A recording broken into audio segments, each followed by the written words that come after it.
Having been defeated by Sri Lanka in the final of the Emirates Triangular Tournament last week, England will be very keen to secure a win in their last Test match of the summer. However, a somewhat depleted side, I'm afraid. Michael Atherton is one who's out, suffering with a chronic back condition. Nasser Hussain is another. Well, they've been replaced with opener Steve James, and John Crawley, the skipper of Lancashire, comes in, and he'll be batting at number 6. There's warm weather forecast for the weekend, that sounds good, and wrist spinner Ian Salisbury will be eager to try his hand again on his home pitch. England will gamble on just the one spinner, and having sent Alan Mullally back to Leicestershire, all-rounder Ben Holyoake will be playing in his first Test match of the summer. As for the Sri Lankans, they'll be looking to prove themselves at the 5-day game. They don't get too many of them away from Sri Lanka. Although their strength lies in their batting order, their spin attack, headed by Muralidharan and Dharmasena, could prove vital if they're to stand any chance of bowling England out twice. We'll welcome the highlights of the first day of this Test match between England and Sri Lanka at the Oval. The weather looking very, very good indeed. And here's the toss with Simon Hughes and the two skippers. Arjuna, you've won the toss and decided to bowl. What influenced that? We feel that the wicket has slightly moisture on the wicket, and especially the overcast conditions, and try and capitalize on that and grab some more wickets in the first session. So you're not worried about the fact that you might have to bat last and the wicket might turn later? Not really. Only thing is they are playing with one spinner, so we are not really concerned about it. But we have included 2 spinners on our side. And what about your pressure in a way? I mean, this is the first Test you've played here for quite a while, and you're not going to play another Test match for quite a long time, so it's a big game for you, really. Yeah, it is. It has been we have been really wanted to come and play a lot of cricket here, but we had a very successful tour so far, and I hope that we can finish it in a decent way. Presumably you're confident, having won the one-day series? Yeah, it's a totally different ball game anyway, but boys have been playing very good Test cricket in the past, and hope we will be okay in today's game. Okay, good luck. Thanks. Alec, probably not too bad having to bat first on here in a way. No, not really. I think it's a reasonable wicket, slightly different to what I expected. Same for both sides. They put us in and hopefully we'll bat well. You know this pitch pretty well, probably as well as anyone on the ground. How do you think it'll play? I normally know the wickets here. I say this one's slightly different. I think it'll be reasonably good. I don't think it'll be that quick, and it may turn a little bit later, but we'll have to wait and see. Now, you've had a few problems with your team selection. Mike Atherton's already ruled out, Steve James plays. What about your decision between Croft and Holyoake? What influenced that? Yeah, well, Robert Croft's not playing, as you already know. Just felt, Ben's used to playing here. The ball has swung this year. He's bowled well. Very close decision, but it came down on Ben's side. Buoyant team atmosphere? Yeah, good. Obviously did well in the Test match series against South Africa. Disappointed to lose a one-day game against Sri Lanka, but hopefully we're trying to carry on where we left off at Headingley. But I suppose in a way, a bit of pressure on you in a way, because you've won a series, a big series, and you're kind of expected to win this game. Yeah, we're treating Sri Lanka with a lot of respect. They're a good team, and as I say, we're treating it no differently. The idea is to try and win 3 Test matches on the trot, and that's what we're aiming to do. All the best. Thanks very much. And the two teams confirmed now. England with James and Butcher to go in first, then Hicks, Stewart, Ramprakash, Crawley, Holyoake, Cork, Salisbury, and the 2 pace bowlers Darren Gough and Angus Fraser. Sri Lanka are relying very much on their batting lineup here. Jayasuriya and Adapatu, then Jaya Wardner comes into the side, I think in place of Russell Arnold, who might be a bit unlucky. He's been quite successful on this tour so far. Aravinda De Silva, then the skipper Arjuna Ranatunga, Hashan Tilakaratne, Kalavatarana, who drops down the order in Test matches and other first-class games, as distinct from him opening with Jayasuriya in the limited overs version of the game. Dharmasena, Vikramasinghe, Pereira, and Muralidharan, the off-spinner, who's had a lot of success so far on this tour. And just confirmation of the umpires. Eddie Nichols from Guyana is the international umpire. David Shepherd is standing with him. The third umpire is John Holder. Ahmed Ibrahim from Zimbabwe is the match referee. Sri Lanka won the toss and will field. Now, there's been a lot written and said about the pitch for this match. Some have said it's going to turn so much England needed 2 spinners. Others that there'll be a bit of seam there and a bit of swing and all sorts of things like that. Well, here's David Gower. Well, this certainly looks like a pitch to bat first on. It looks pretty firm. The grass is just a little gentle covering of grass, pretty even. It looks like a pretty good oval pitch to me. We've seen some very good ones over the years. There's been a bit of talk over the last few days about it being a little bit dry, a little bit too dry, and maybe favouring the spinners. But at this stage, I think they've had the covers on, a sheet on for the last couple of days, and they've got a little bit of green grass, nice fresh grass on top, not too much. Against that, one or two little barer patches, and I'm on something of a spinner's length here at the Vauxhall end, so maybe as the game develops, these might sort of just open up a little bit and dry out a bit. But certainly today, it looks like a perfect batting pitch. The weather's good, conditions are good, no real decision to make. David Gower there with his pitch report, and we're going to join play now with the fifth ball of the first over. Vic Ramasinghe is bowling, Mark Butcher is taking strike.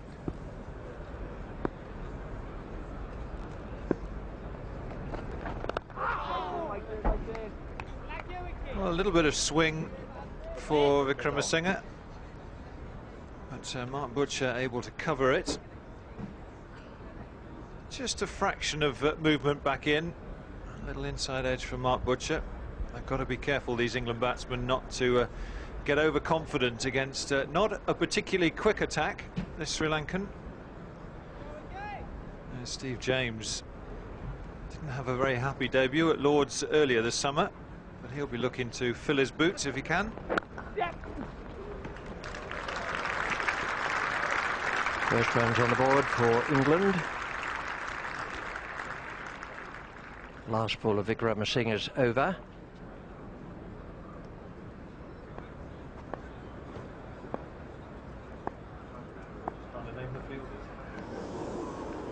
Not the greatest of shots from Steve James.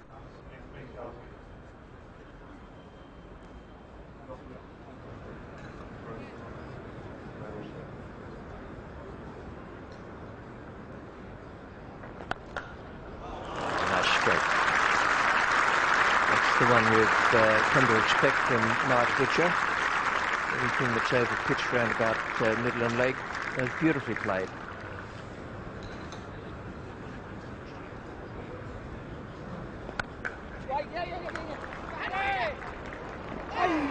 Well, that wasn't all that far away. Aravinda de Silva is back on the field now.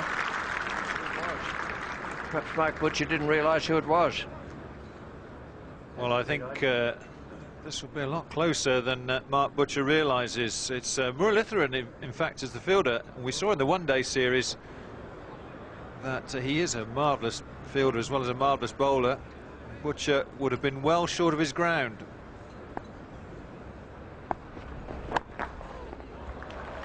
Attempted Yorker, and Steve James has got it away past square.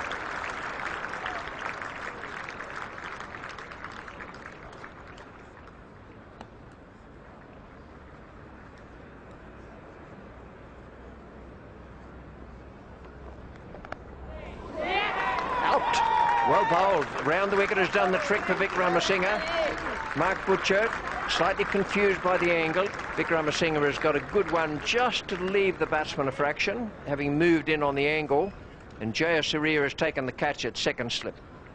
Well, I don't really think that there's anything that Mark Butcher could do about this. This was a really good delivery. Started to swing in and just left him. A very comfortable catch by SRI. He's a very good slip fielder. Sri Lanka have an early breakthrough, which is exactly what Captain Ranatunga would have wanted. Graham Hick is the new batsman coming to the crease. Moved up the order from the previous two test matches that he played this summer against South Africa. He batted at number 6 in those tests. Now in at number 3.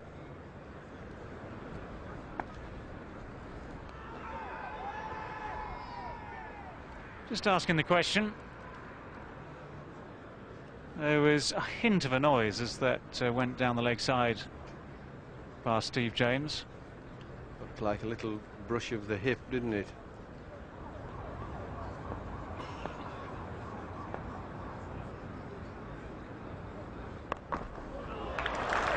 That's going to be 4 runs, hit away in front of square. First intended short ball from Pramodya Vikramasinghe, and nicely dealt with by Steve James. Yeah, I think this was a good shot. He deliberately waited for the ball, tried to hit it in front of square leg. He wasn't trying to hook it. It was almost like a pull shot.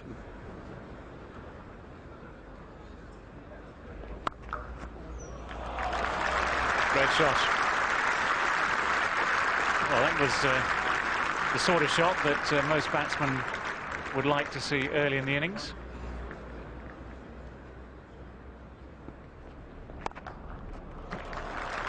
That's the way through cover.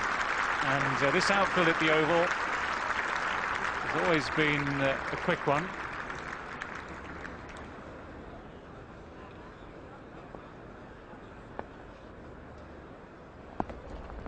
Oh dear. Oh, that is not the shot you want to play.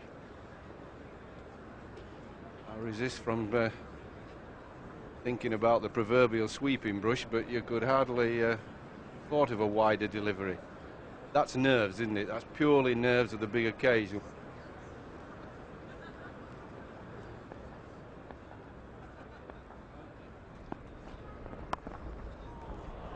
That's found the gap, and that's going to be 4 runs. More control in that shot. Wasn't quite so wide, a little bit shorter. And Steve James does score an awful lot of runs in that area. Well, we've had just under the hour this morning. England have moved on to 37 for the loss of Mark Butcher.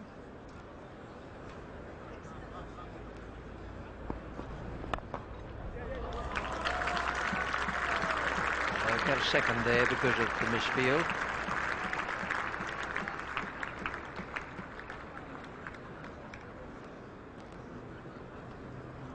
It's a pretty good shot from Graham Hick.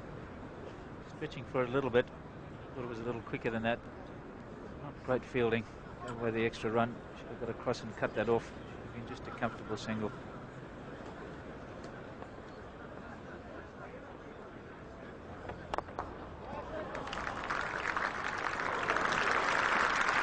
That was a superb piece of fielding. Ball was all but past him. Yes, good shot. Got his foot to the pitch of the ball and really hit it pretty hard. But very, very good fielding and just a little bit of a bang on the knee there.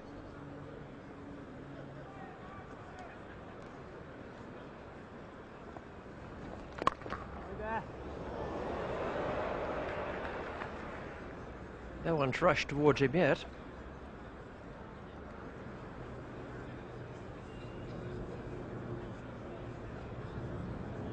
Really struck powerfully and it's just got on the back of the wrist with a finger. Very painful indeed.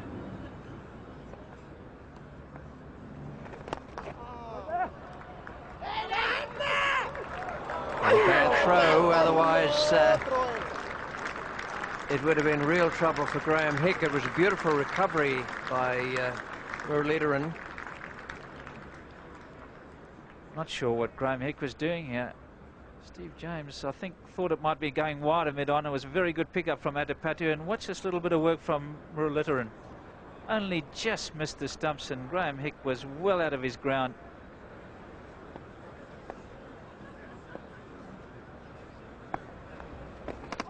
Oh, and a little bit of turn and bounce there. It's the bounce that Muralidharan is looking forward to as much as the turn from this oval pitch.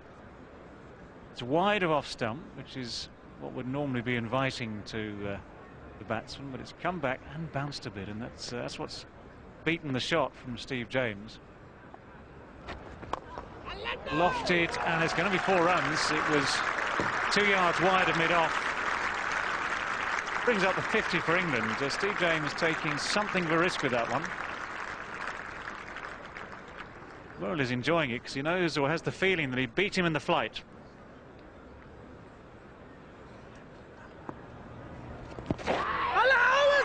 Well, big appeal. Eddie Nichols shakes his head. The spinner's on and the ball's starting to turn. We'll probably see a few more of these appeals too.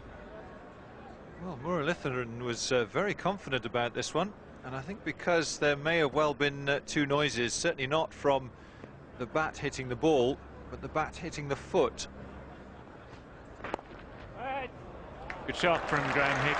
Nicely timed. That's 4 runs.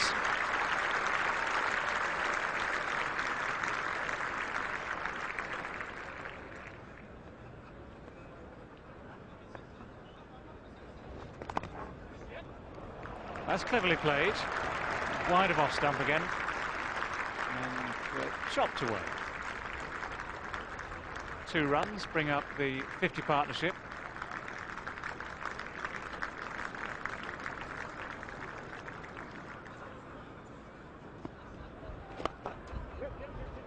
That's a good shot. That's well placed, well timed. Aravinda won't catch it.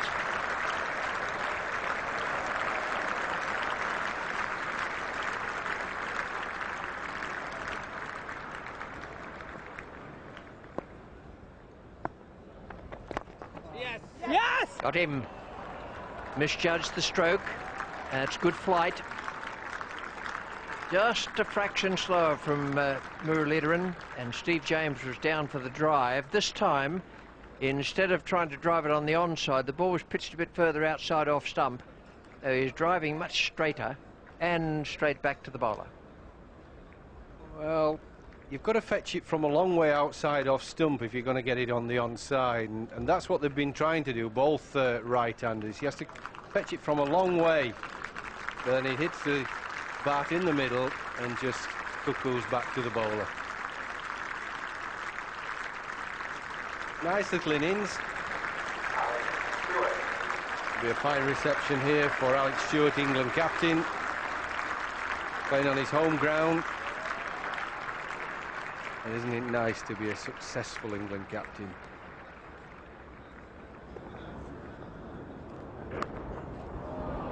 Caught. That's a good ball. Every so often, Suresh Pereira will get the ball to go away in the air, and that one looked as though it kept going off the seam as well. Stewart gone for 2. Tilakaratne taking the catch. Well, this was nicely bowled, you know, to a new batsman who's just come in. Good line. Just enough to make the ball just offer to go away to the new batsman. Just the line and the length more than anything. Probably just offered to go away, but gets him just playing a little away from his body. But you've got to give a lot of credit to the bowler for getting the ball in the right slot. Nicely caught. Next man, Mark Ramprakash.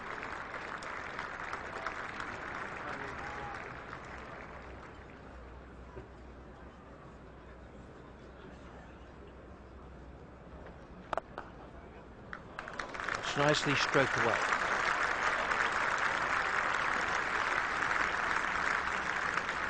Muralidharan has just switched his attack a fraction from about middle and off to outside off stump. Hicker's got this right off the middle.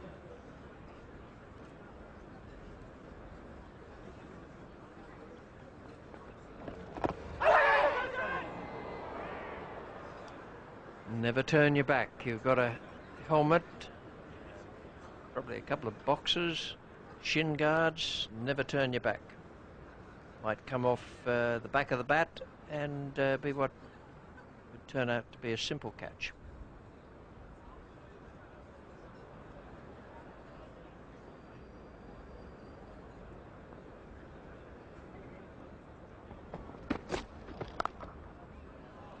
Got away very powerfully.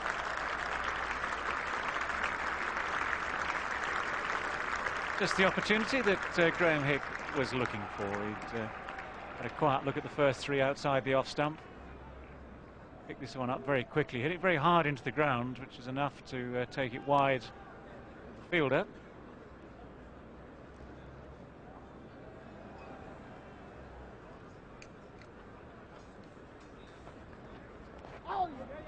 Cleverly played, premeditated by Mark Ramprakash. Something to disturb the rhythm of Muralidharan, and something to bring up the 100 as well for England. 100 for 3 in the 44th over. 5 overs today by Kumara Dharmasena. Just 11 runs. He hasn't got as much turn out of this pitch as Muralidharan. And he won't do with deliveries like that. That's been beautifully put away by Graham Hick. Very much down the leg side, very much a loosener from Dharmasena. But Graham Hick very quickly onto this.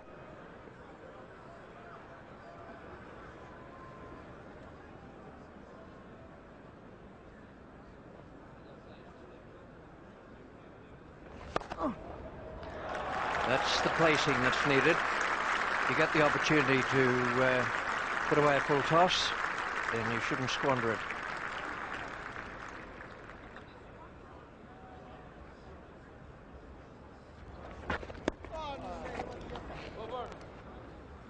That's the good variety ball, the one that either goes straight on as a top spinner or might just move away towards the slip. Good off spinners have that.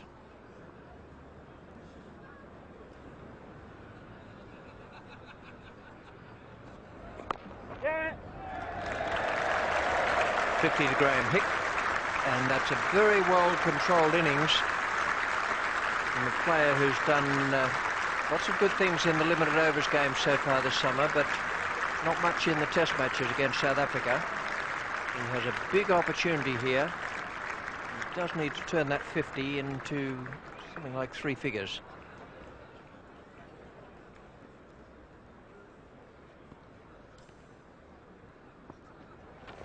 Oh!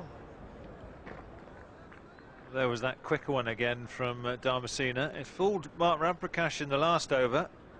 Fooled Graham Hick in this one. Again, you watch Graham Hick's feet. He begins to go forward, then thinks about going back. Eventually is in no man's land.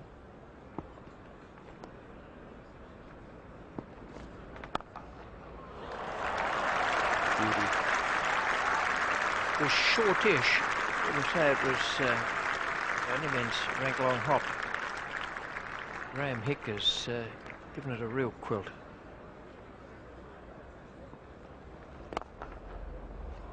Classic. Beautiful stroke.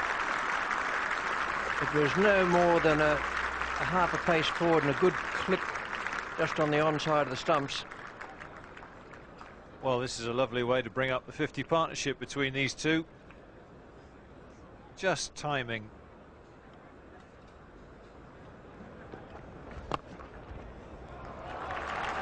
Well, that was beautifully played. I think you'll see on the replay there that if anything, Ramprakash was beaten in the flight.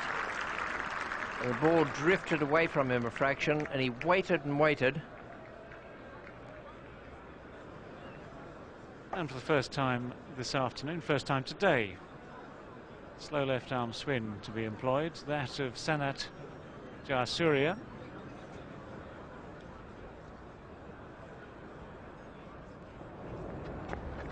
Yes.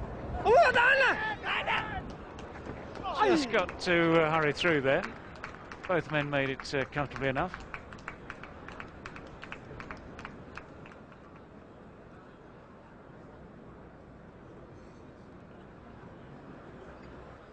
You can bat all day and the next day if you want. Just take your time, wait for a bad ball like that, put it away, and it's 4 runs, isn't it? It's a gift ball.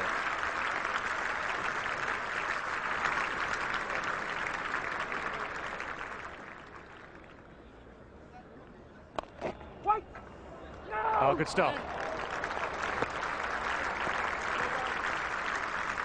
Wardner at mid-wicket.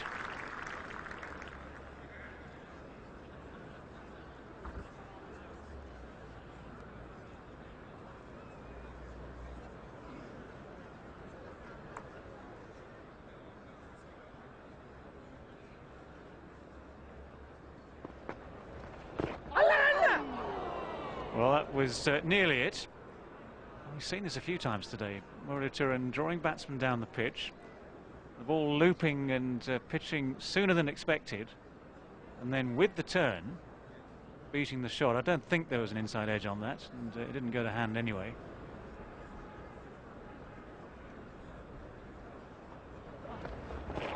That's well bowled, beautifully bowled. Turn and bounce from Muralidharan. He sets off here out of his crease, he's going to go, and then he gets stranded, he's never going to get there.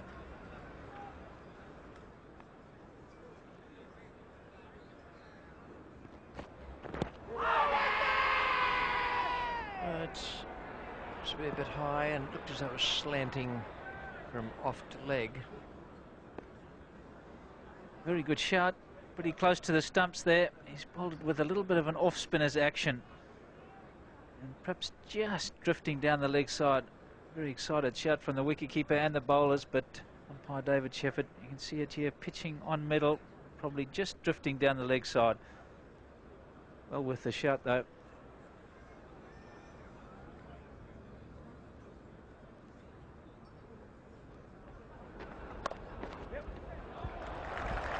It's a beautiful stroke. He really made some room for himself there. Just a little bit short from Muralitharan. Looking to get a little bit of extra turn. It was just too short, and Mark Ramprakash seized on it very quickly.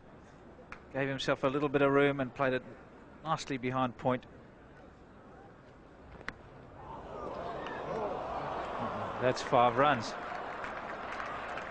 I don't know what sort of a skip umpire Shepard will do there, or whether he'll give 10 for the 2 helmets. A lot of work being done there fixing the screws, but might be better to take them off to the boundary edge. Bit of an experience there. I think you're quite right, Richie. I think they should take them off.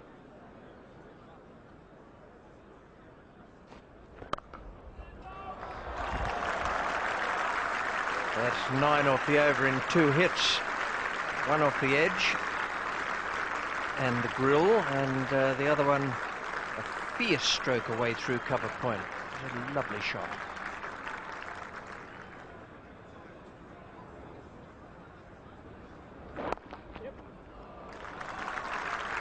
They'll get at least 3 for that, but the outfielders quickened up a bit during the day. Punched away very, very nicely there by Graham Hick.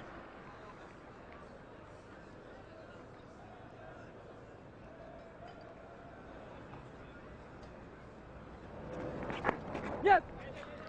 Well, again, sharp turn from the bowler, but Mark Ramprakash pushing a single just behind square leg to take him to 50. 50 from 110 balls.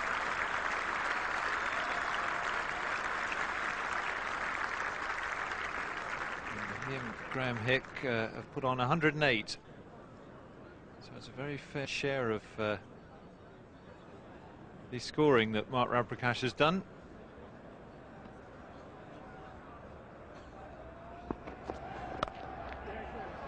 Oh, lovely shot. It was a wideish half volley from Wickramasinghe. It still needed to be put away, and Graham Hick did that with some ease. Juicy, tempting delivery. It was a little wide, not quite fullish half volley, but when you've got 80 runs to your name, you think, yeah, I'll have some of that. If you were on single figures, you might think, well, I'll just shoulder arms here and let that go through.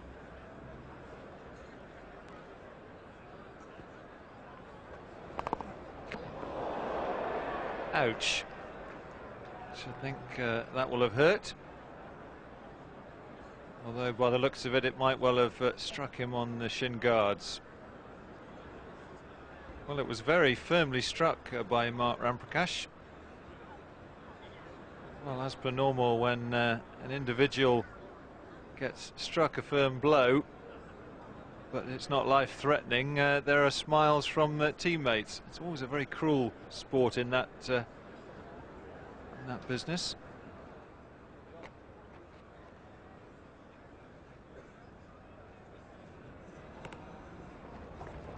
Oh, it's in the air,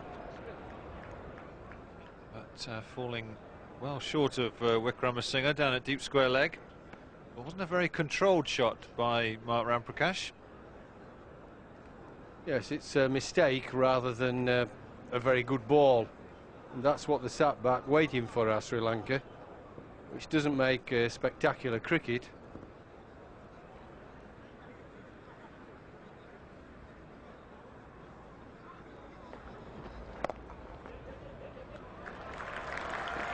Well, nicely pushed into the offside by Graham Hick. Ranatunga is the fielder after it. They're looking for 3. And they've got it. 200 for England, 201 now for 3. And Graham Hick moves into the 90s. Ramprakash on 53. From the Vauxhall end, Kumara Dharmasena.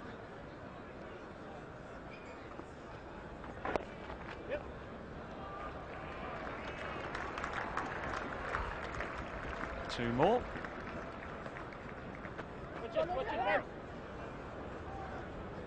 Very cheeky grin from Watawa Muralituran. The throw was a long way wide. His bowling's been substantially more accurate.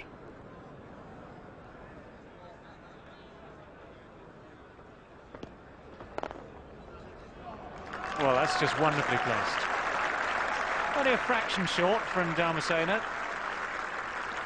This pitch is quite slow. The ball is old, and Graham Hick, obviously in very fine touch today, just placed it away perfectly. Yes, great shot. Just too short. Played it with the little bit of turn that there is in the wicket for Dharmasena. It doesn't turn it as much as Muralituran. That is an excellent shot. It's placed to perfection. Just a little flick of the wrist to accelerate the ball off the bat. But the placement was so good. That's now a record partnership, the fourth wicket, England against Sri Lanka. Beating the 122 that Robin Smith and Alex Stewart set up in Colombo in 1992-3.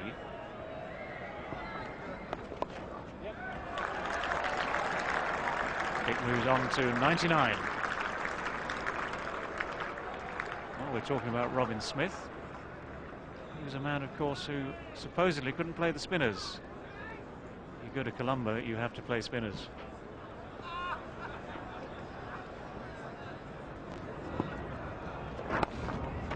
He's going for it, will make it very comfortably. Well played indeed, Graham Hick.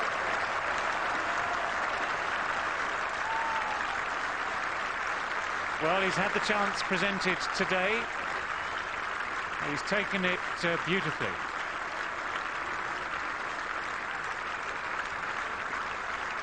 Back in that position at number 3 that he enjoys so much for Worcestershire.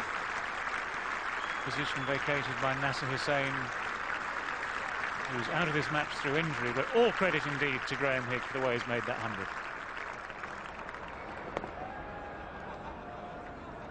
Yes, very fine knock from Graham Hick. He's always destined, I think, to make a lot of runs in this particular game. Always hard to come back to contend with Donald and Pollock, and I think the friendly attack of the Sri Lankans was a lot more to his liking. He's gone. Ramprakash has gone. Caught at square leg. And Muralituran has got the breakthrough that Sri Lanka have been striving for all afternoon. So the sweep shot eventually bringing his downfall. And Mark Ramprakash will be kicking himself. Yes, he'll be livid about this. He's played the shot pretty well on most occasions. That time he's got up and underneath it, and it's gone straight to Jayawardene at square leg. He really has been rolling the wrists on all of those and keeping them along the ground on that particular occasion, just leaning backwards a little bit, which made the ball go in the air, and he's paid the penalty. So Mark Ramprakash out for 53, and England lose their fourth wicket, 209 for 4. Replaced now by John Crawley, a man who toured the West Indies earlier in the year, but has been out of favour since then, but a man who's had a very good season for Lancashire. He's been prolific for his county this summer, and so comes into this match on top of his form. No ball again called. Eddie Nichols, the umpire. I'd just like to see that caught and bowled again. It's been called no ball, and he's chipped it straight back to him. No wonder the bowler was angry.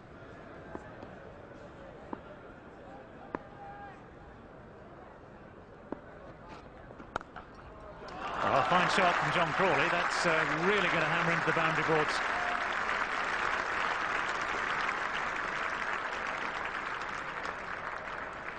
Well, a lot of inexperience here. Pereira should have known. A lot of pressure on Crawley, just coming in late in the day, and that's just short and wide and milk and honey. Ben Hollioake awaiting his turn. He's due in next. Ball back into the squad earlier in the summer against South Africa, but not selected out of the squad for the final 11 that played at Old Trafford. Then Andy Flintoff, of course, came in for the final 2 test matches of the series against South Africa. Had a testing time. That's the real strength of John Crawley's, always has been through the onside. Very fine time with the cricket ball, and that one just rolled nicely for him across the outfield.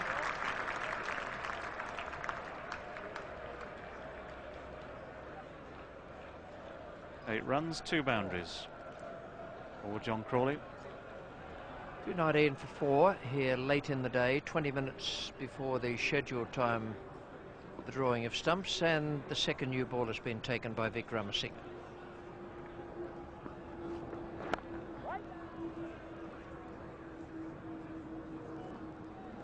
Well, the key for Sri Lanka is to make sure that they bowl off stump and outside.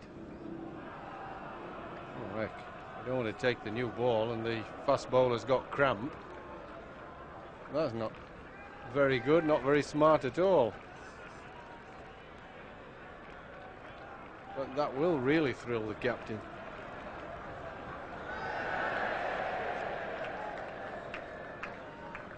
Roar in the background is the crowd having spotted the scoreboard and spotted the figure of umpire Shepherd. All the multiples of 111.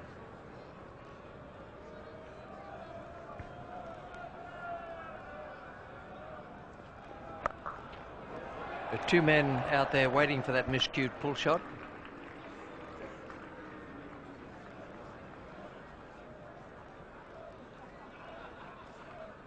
Well, I think an odd short ball's okay against any batsman, particularly one you think's got 100 and might have a little dart at it. Graham Hick, very nice innings today.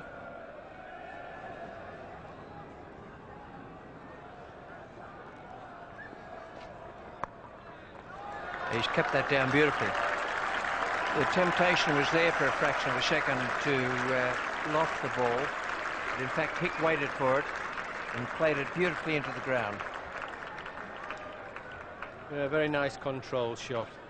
You could see he didn't have a flourishing finish. Watch how he curtails his follow through, just get it into space. He's done his job today, he's played very well. Got England out of difficulty into a nice position. No more runs added, and the final score remained at 228 for 4. It was a good day for England, but the loss of Ram Prakash was a little bit of a setback. Crawley still there at the end with Graham Hick. Graham Hick played very well. He was on trial in a sense for the Ashes tour. He may not have done quite enough yet, but on the other hand, he may have impressed the selectors. 107 not out when they've asked him to go out there and do just that. Well, you can't cavil at that. 228 for 4, and the bowling figures for Sri Lanka. Just the 4 wickets taken. Muralidharan 31 overs, 8 maidens, 2 for 58. Vic Ramasinghe 1 for 53, and Pereira 1 for 56. Dharmasena none for 44. Now then, at the end of the day, Mark Ramprakash, one of England's heroes of the day, spoke to Simon Hughes. Mark, 228 for 4. I guess England will be quite happy with that at the end of the day. Yeah, I think so. I think you know, there was a lot of thinking that went on this morning about how the pitch would play, and I suppose that in hindsight we were quite surprised that Arjuna Ranatunga put us into bat, and the pitch has played very well today, and you know, hopefully that we'll make use of that and in the first innings get a good score. It must have been a bit of a surprise for England to suddenly be asked to bat, having lost the toss.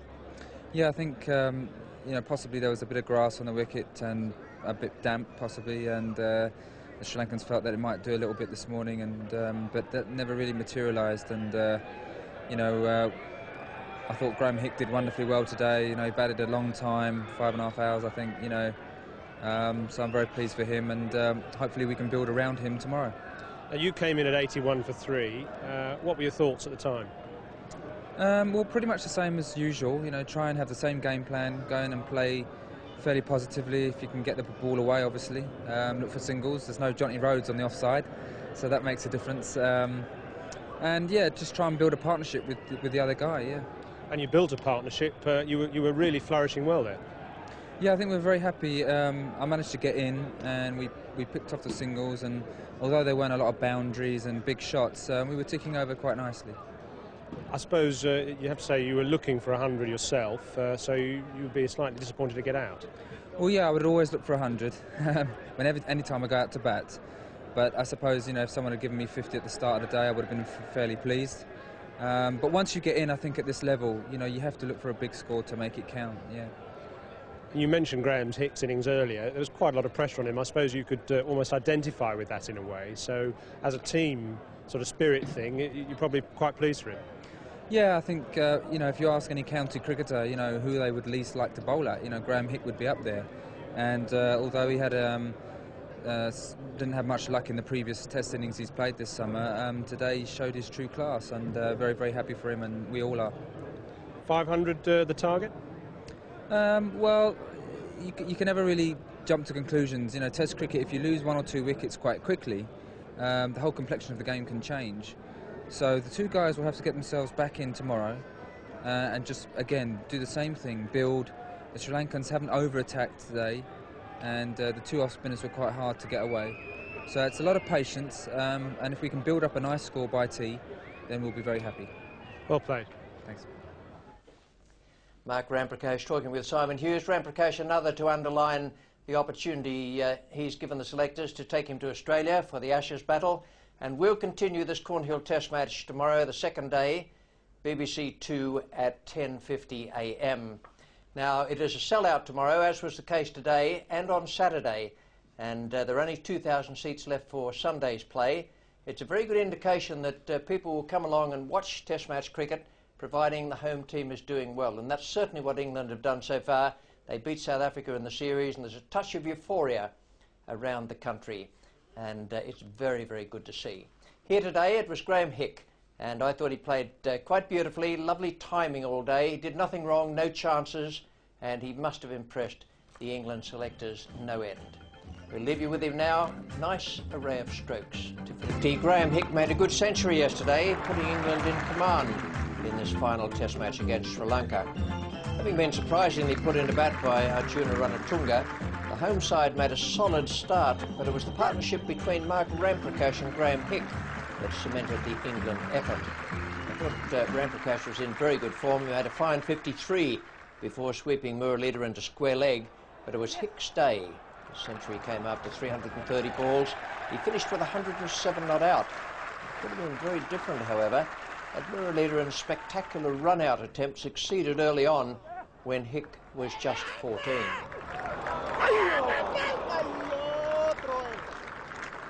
Welcome to highlights of the second day of this Cornhill Test match between England and Sri Lanka. That was a wonderful effort from Muralita in there, unsuccessful, and it was good luck for Graham Hick, and it shows on the scorecard here where he joins John Crawley, who's on 10 in the start of the second day. Graham Hick 107 and Ramprakash the top scorer, apart from Hick yesterday with 53. 228 for 4. It was slightly slow going, and the bowling figures reflect that. Some good efforts there from the Sri Lankans. Vikramasinghe 18 overs, 2 maidens, 1 for 53, was probably the most expensive. Pereira 1 for 56 from 24 overs and 7 maidens. Damasina none for 44. Muralita 2 for 58 from 31 overs, and Jayasuriya bowled just 5 overs of left arm spin, rather quickish spin, no maiden and no wicket for 12. Well, that's the situation at the start of the second day. The pitch yesterday, well, David Gower had some words about it then. See what he thinks about it on the second morning. Well, I'm happy to say, as predicted yesterday, this pitch played very well. Batsmen took full advantage. Play might have been a little bit slow, but that's no fault of the pitch. The one ball that misbehaved really all day was the result of this thing here. One little patch here shows just how dry it is. That went through the top late in the day from Pereira. And that's the one indication of how dry this surface is. But most of it has held together very well. The grass covering is nice and even. There are 1 or 2 little bare patches here and there, barer patches, put it that way, where the mower's taken the top off a bit. And the ones we're going to look at are these ones here on the spinner's link. This is where Murali bowled yesterday. He was aiming at these sort of patches here. They haven't really changed much, a little bit of gentle cracking. There's a little bit of looseness developing. But basically what this means is the pitch is going to play well again today. I'm sure it'll play well again tomorrow, and maybe sort of tomorrow, day after, is when we'll see the ball starting to turn a bit more. But apart from that, it's looking in very good shape, and there are plenty of runs left in it. Well, that sounds as though it'll be pretty good for batsmen again today, and we're going to join Hick and Crawley in the third over of the day. It's the fifth ball. Suresh Perera is the bowler. John Crawley has taken strike. No runs have been added to the overnight score.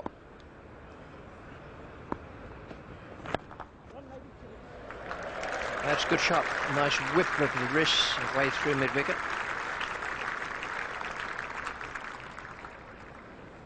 First run to the morning took 17 deliveries.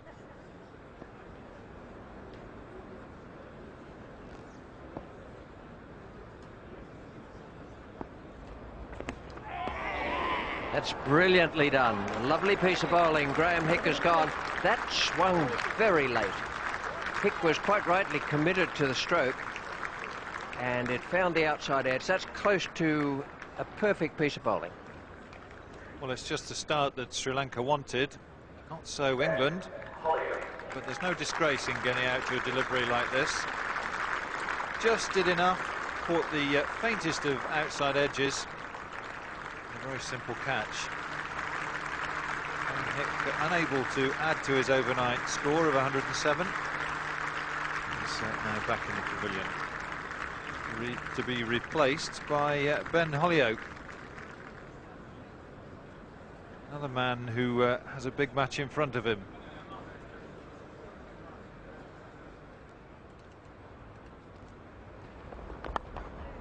It's in the air, but it's 4.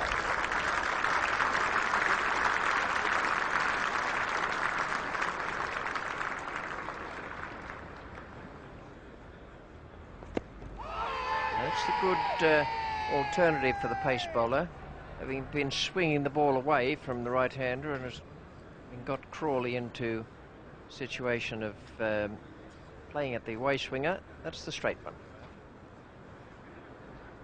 It's probably 12 inches down the pitch even before he starts to play a stroke.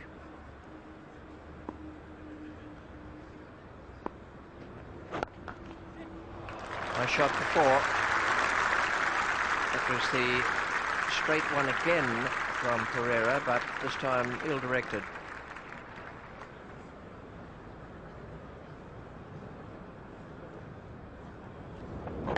Yeah. Nicely timed.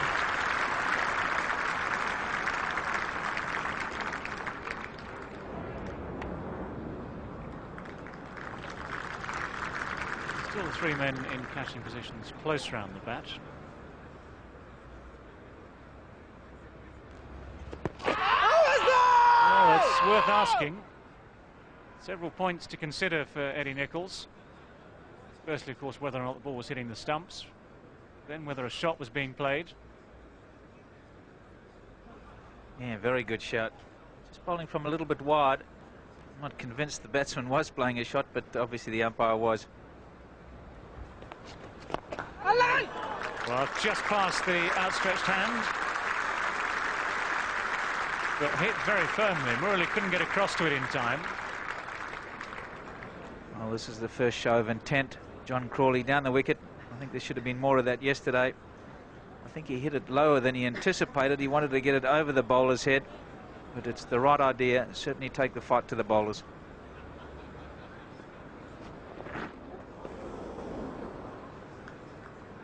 It's all a question of patience, both as a batsman and as a bowler. If you keep the line tight, keep scoring opportunities down, then you always create the chance of a poor shot like this. Only a fraction of an inch away from the outside edge. Yes, nowhere near the line. He's very much a one-day shot, that, trying to just guide it down to third man. There's no third man, of course, but the way he played it there, 2 slips would have been the only people to come into the action.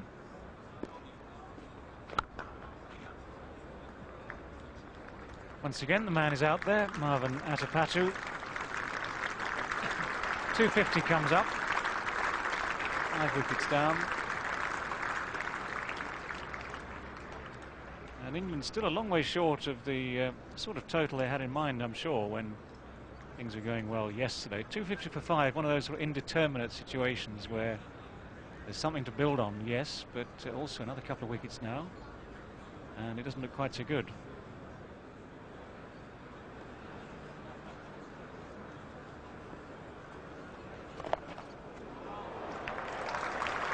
shot. It was very much a last fraction of a second stroke, nothing premeditated about it. But Crawley, as soon as he judged that it was floating down towards middle and leg, gave it everything.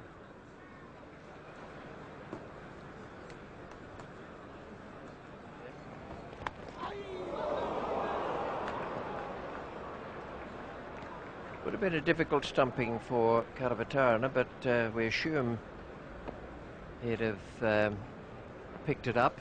Would have gone down leg side, I think.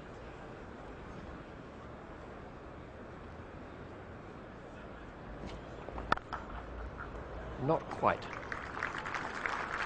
It was quite a strong stroke off the back foot, and it was very well done by J.O. Wardner.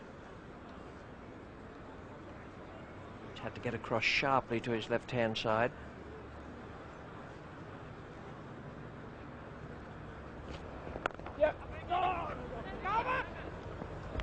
Would have been out, I'd suggest. It was pretty well done.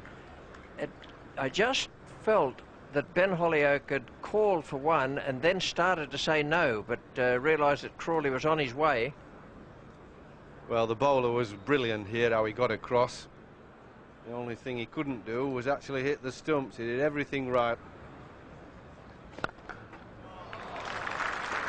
Delightful stroke.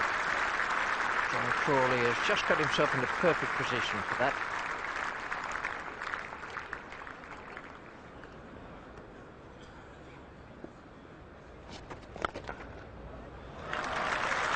Perfect replay. That's excellent footwork. Just got himself beautifully placed for the stroke. Didn't have to hit it too hard. Yes, I thought it was an even better shot, really. The footwork, quick feet, just got a little inside out and eased it into the gap.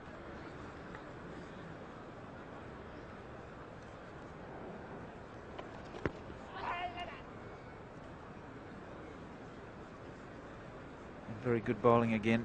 He's drawing them down. And that flight which just dips on the batsman. They don't quite get to the pitch each time. Very disconcerting. We've got the pitch of that, and he's hit it straight down the hands, straight into the hands of mid-on. Marvin Atapatu. Well, reward for Murali, but something of a gift in terms of wickets. He's bowled well, he's bowled tightly. Ben Holyoake will walk his way back, pondering another lesson learnt. Sheer frustration, and that's well bowled. He really did tie them down. Dominic Cork on his way out to replace Ben Holyoake.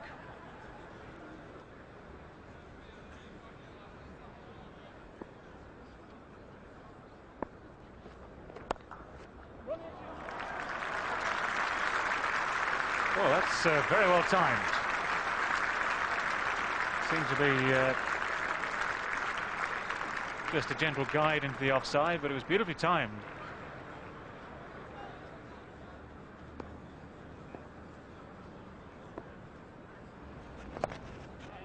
That's the way to play the sweep shot. Lovely example. It takes him to 50. Well played, John Crawley. 50 from 124 balls and with 8 fours. I think somebody has to just up the tempo a little bit. And I say that as somebody who, when I batted, didn't always up the tempo. But sometimes the captain, the leader's got to say, look, enough's enough. Now's the time to move the game forward.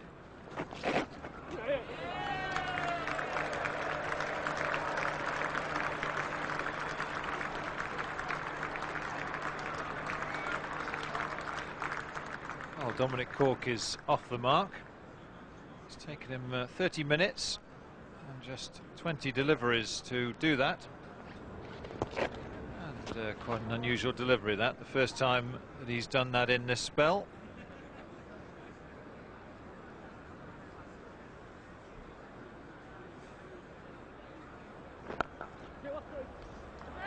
Nice shot. Found the gap.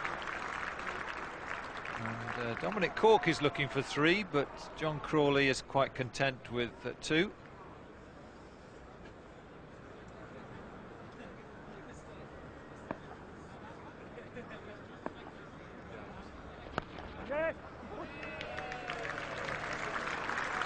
$300 up for England for the loss of 6 wickets.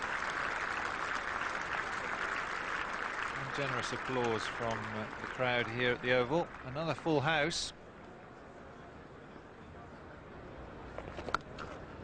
If he drops it short like that, it's a boundary every time, and that's a lovely shot by John Crawley.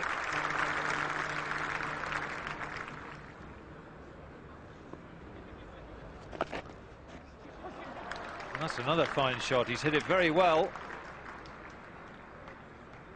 That's a good bit of fielding by Pereira.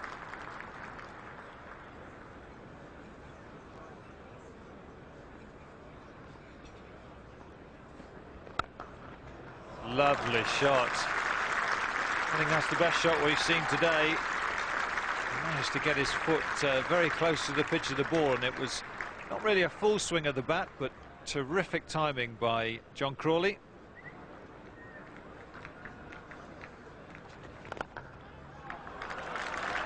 Great shot. And the fielder cut it off, but only just.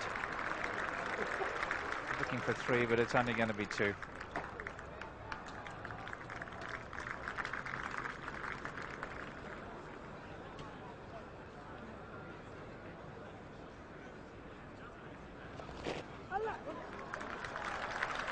Quite get that off the middle of the bat. Not easy to do with a stroke like that. He'll just finish up with 3. Well, the captain won't be pleased with that one. First of all, he's gone through the offside, then he's bowled one well down the leg side.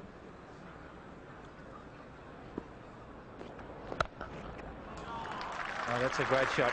That'll be 4. Will he cut it off? No, he can't. Just too well struck, and that's a very good shot from John Crawley. Slightly over pitched, and again not trying to hit it too hard.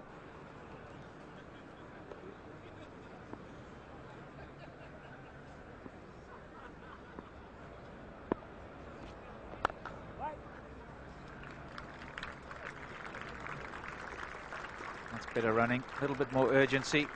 Try and put some pressure on the fielders. 50 partnership coming up between these two.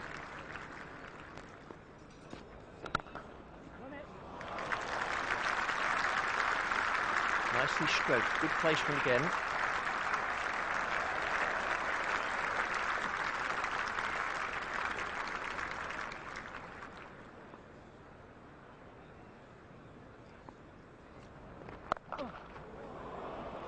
A slower bouncer. 14 of the last 3 overs, and this one just a bouncer which didn't get up. And also didn't come on as quickly as Crawley expected. It hits on the bottom of the bat.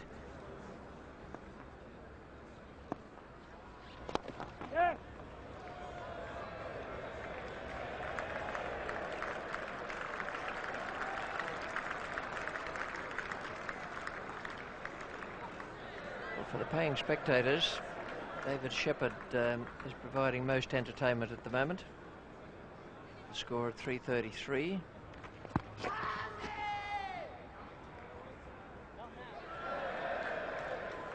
There's Triple Nelson. And he always liked to get his feet up in the dressing room. Shep played many years with Gloucestershire. Whenever the 1-1-1, 2-2-2 or 3-3-3 came up, he used to keep his feet off the ground. Very hard to do when you're umpiring, so he does it one at a time.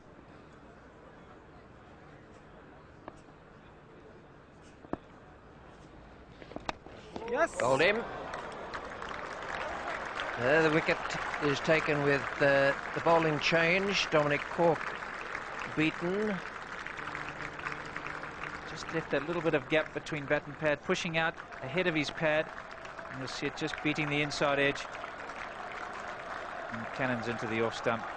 So it looks good there. He's got it all covered, but he just left that little gap by pushing out a little bit too far with the bat. And it spun a long way. Ian Salisbury is the new batsman. It's with the score at 333 for 7, 88 to John Crawley. The question now of whether or not Crawley is able to reach his 100. Just another 12 needed.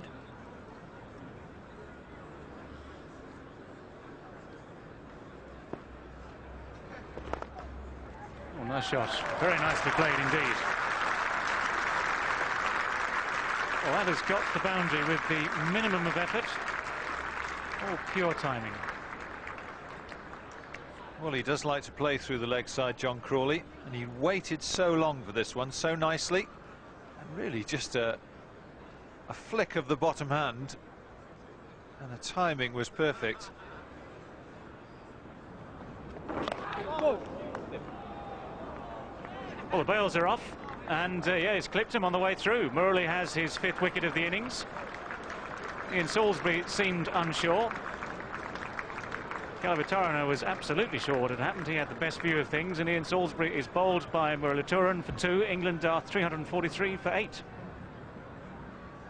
Well, that was a very low-key dismissal. Ian Salisbury getting a long way across in front of his stumps here, and the ball just going straight on with the arm. And you see it just flick the trousers, then nick the leg stump, and the bails are off. Darren Gough comes in at number 10.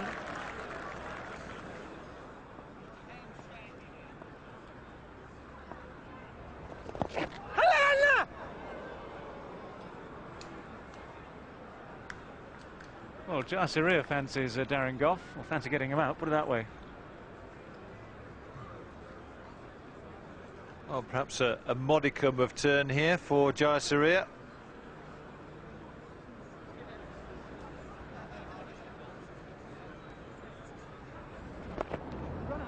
That'll do very nicely indeed.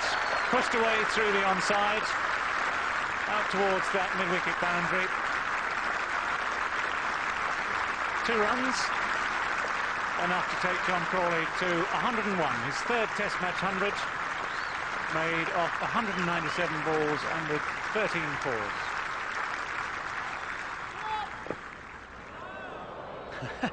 Well, celebrating with the reverse sweep.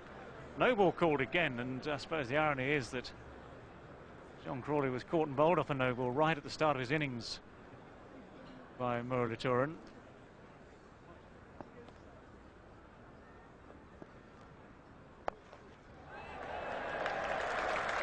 Well struck. Well, Darren Gough's first essay at aggression.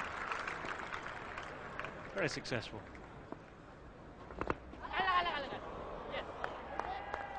Well, it's again a very soft dismissal. David Shepherd doesn't have to raise the finger. Darren Gough has walked. Well, again, he was looking to play the sweep shot. This time the ball was a long way outside the off stump, and it just struck the top of the bat and the pad and looped up very comfortably for Calavatarana to take the catch. Angus Fraser, England's hero at Old Trafford, with the bats when he held off Alan Donald to save that match.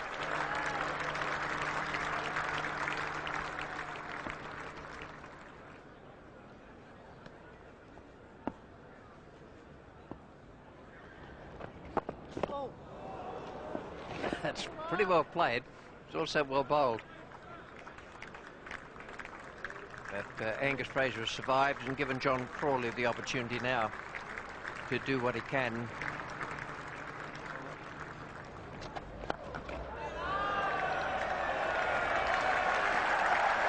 He's collected that beautifully.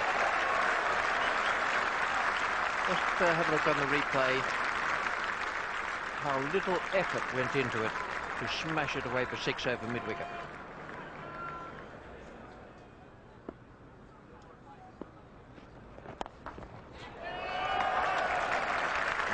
Very good stroke.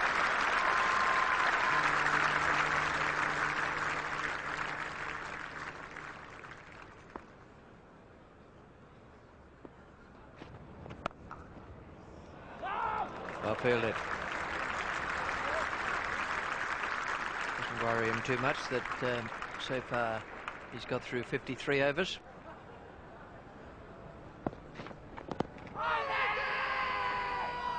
Wasn't far away.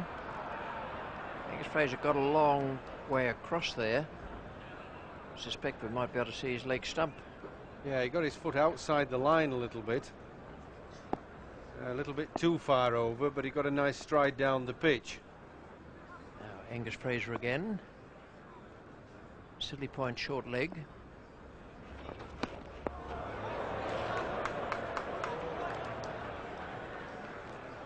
Well, he's got one shot, or certainly one shot he's attempted to play to the off-spinner, Muralitharan. It's always this sweep, and either he's going to hit it for runs, which he hasn't done, or if he hits his pad, he shouldn't be out. It's outside off stump. And it's beautifully played for 3, I would suggest. Maybe even will go for 4.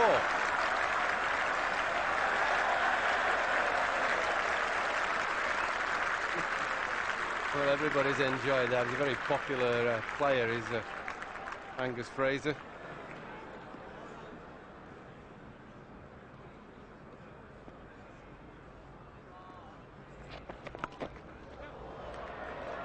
That can be safe.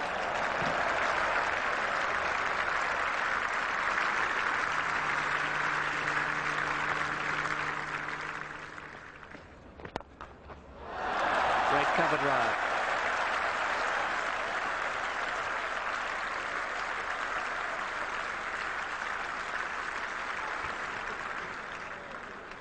Well, this was a cracking off drive. If he's going to play that well, they might as well just take the runs as they come rather than Crawley having to count the deliveries. Well, not so slow in box 12 now.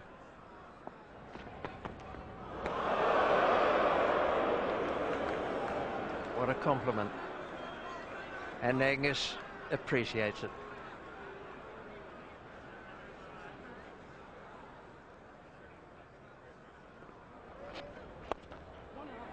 Well, they get 2 there. And it'll beat the man out at mid-on. So that's very well placed by John Crawley. He's just chipped it past Arjuna Ranatunga and caught for 2. And in fact, it's beaten the man at the deep field. The runs are coming very quickly. And that's what happens by just sitting back and hoping number 11 gets himself out. You found suddenly that scoreboard's ticking along very quickly.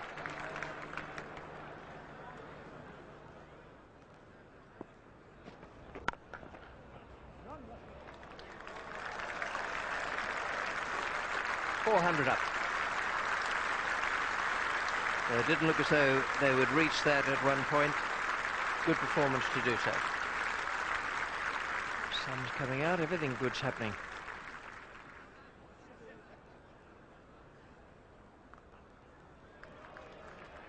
It's beautifully played again. That's 3 times in 2 overs and a ball, and has now brought up the 50 partnership.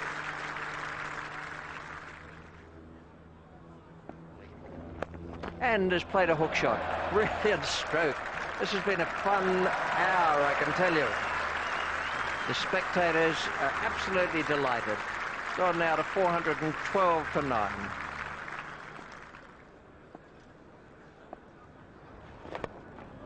What's a big hit? That is a biggie.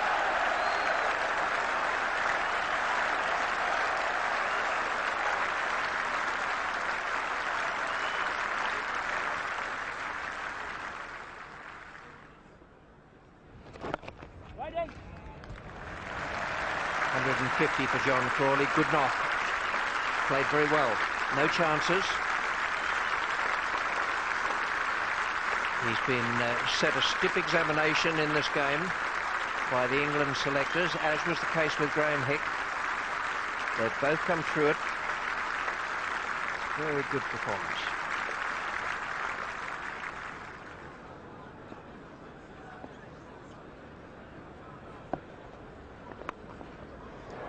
Oh, and that's a great shot. That's gone many a mile again.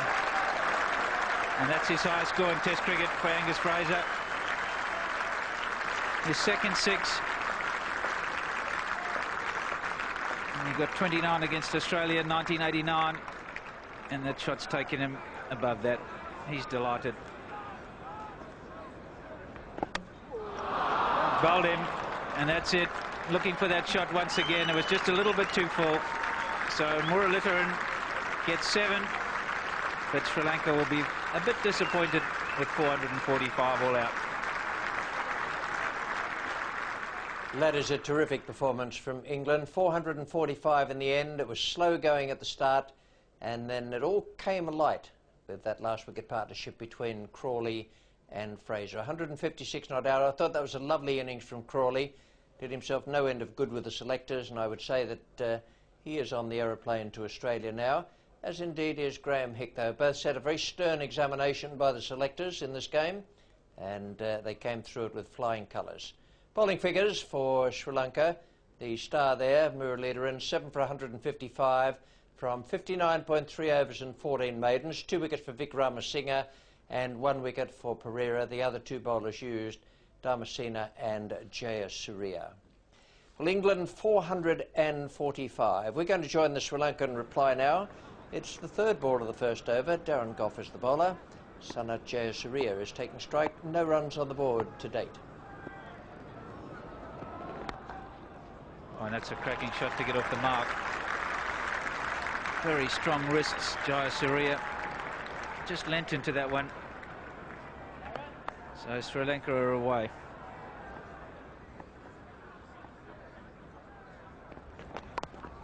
Oops, and again, Jayasuriya got bowled at Lords, and well, he's got himself in a bit of a tangle there. That one's just come back off the seam and caused a little bit of discomfort.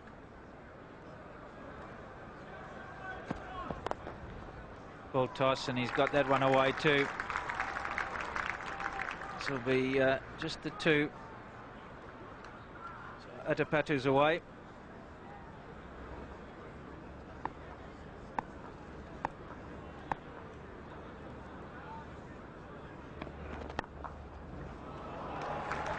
Beautiful shot, and that has cannoned into the boundary boards. He really did hit that hard, Jayasuriya.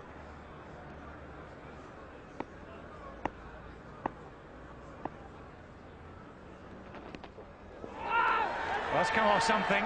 The appeal is going up. Jayasuriya is stood there.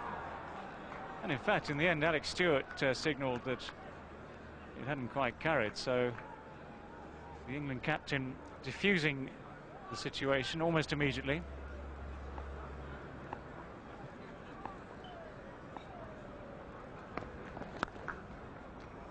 Well, timing outside the off stump is Jayasuriya's strength. And Angus Fraser finding out here that although he is generally a pretty accurate bowler, the margin for error is minute against Jayasuriya. That's 4. Well, he certainly doesn't hold back, Jayasuriya. Any opportunity that's there he takes, and with some style too.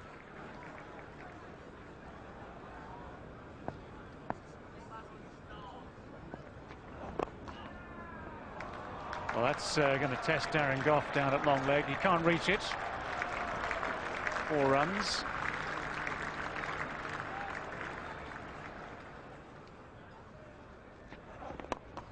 That's away through the onside again.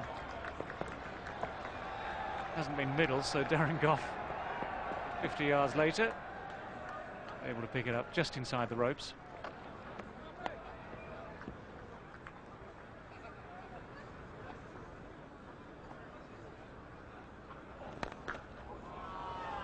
Well, it's a good shot and a good stop. Darren Gough just managed to get enough of his hand on it to take the pace off and keep it down to 2. But Ben Hollyoak's first over has cost him 10. Well, there's too much variation. Too full and too wide. If you're going to be a bowler on the international stage, you've got to have better control than that. Oh, well done.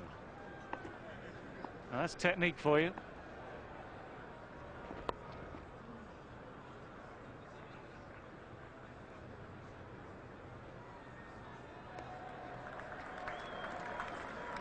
Quite a bit of technique displayed on the field by these 2 Sri Lankan batsmen. Nothing to match the skill it takes to carry 10 pints of foaming lager back from the bar to your mates in the stands.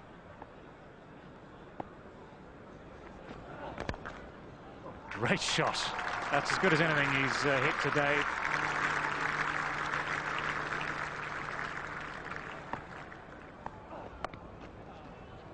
Four runs now, 4 runs again. That's all timing.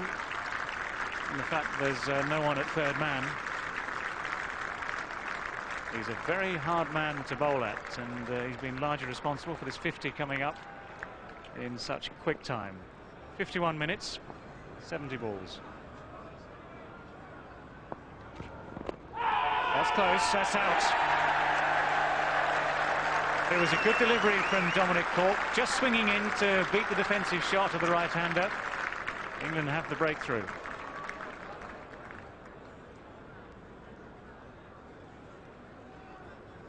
The new batsman, Mahela Jayawardene. Dominic Cork.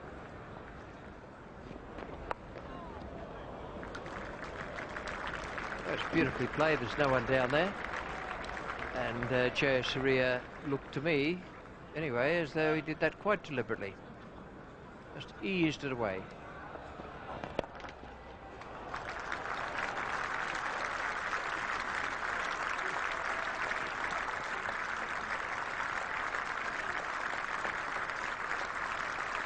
That's a well-run 3. 50 up for Jayasuriya. And there's nothing unusual about this. Jayasuriya scores at this rate most times he's playing. Made 52 out of 68. He's got the 52 from just 58 balls faced.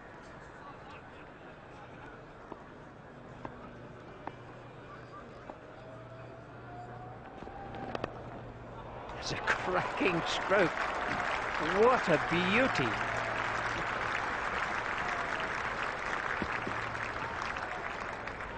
That has gone like a rocket. 5 more runs added to take Sri Lanka along at the close of play to 79 for 1. 59 of those to Sanat Jayasuriya. Lovely innings from him, some beautiful strokes. Cork claimed the wicket of Adipatu for 15, and Jayawardene was there at the end with Jayasuriya. He was on 4. 79 for 1, the bowling figures. The wicket to Cork, 5 overs, 1 maiden, 1 for 14, and 5 bowlers used in all. Leg spinner Salisbury, 2 overs for 2.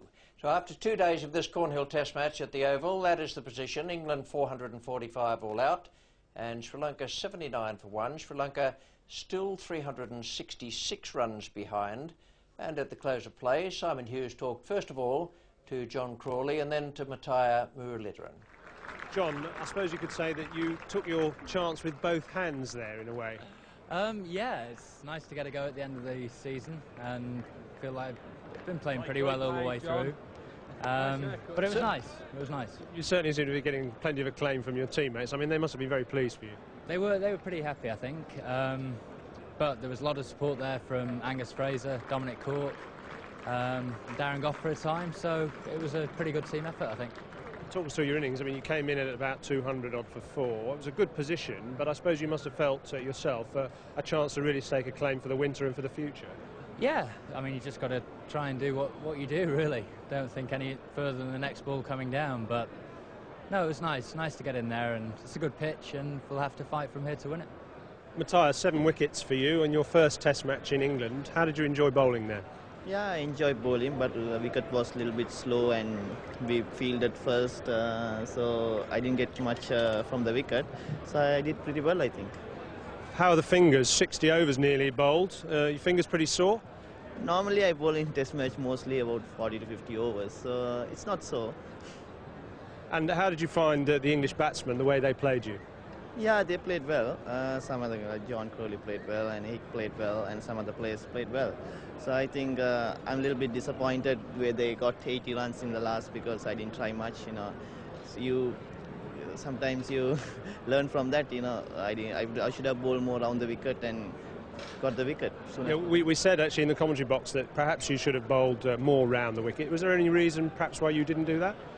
No, I thought I would have get them on bowling over the wicket. I had a lot of confidence on me, so I thought of not rather than going over the wicket, better to stick to one. But I think in future, I think I will go more around the wicket than over the wicket.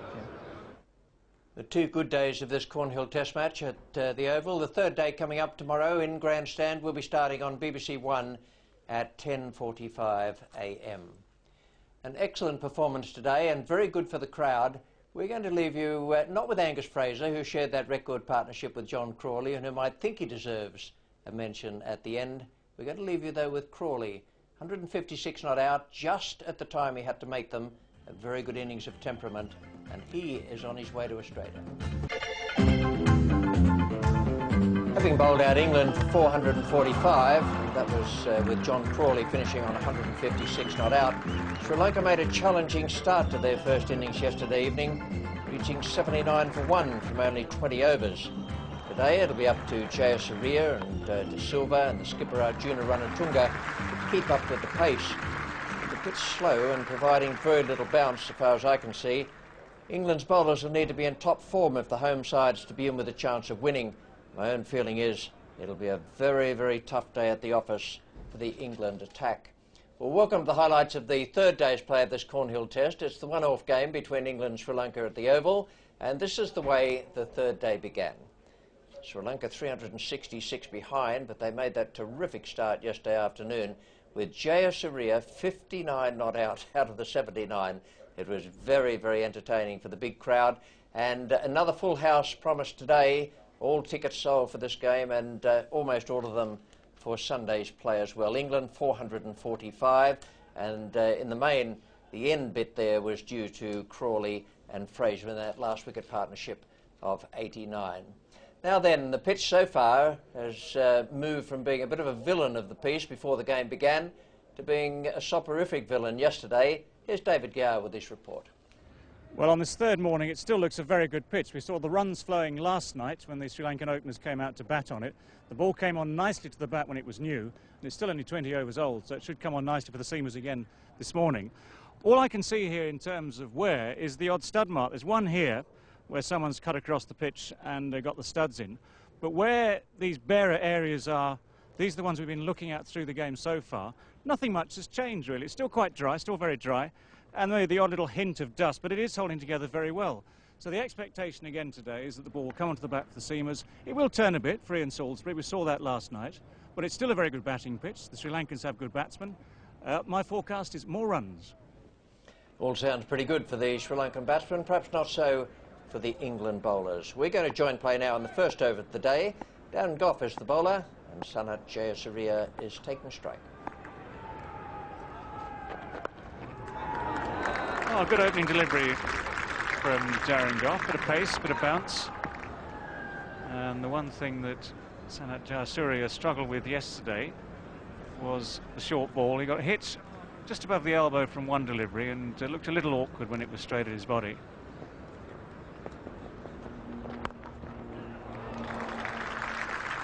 Flashing square cut. And Ian Salisbury was placed deliberately quite wide at third man.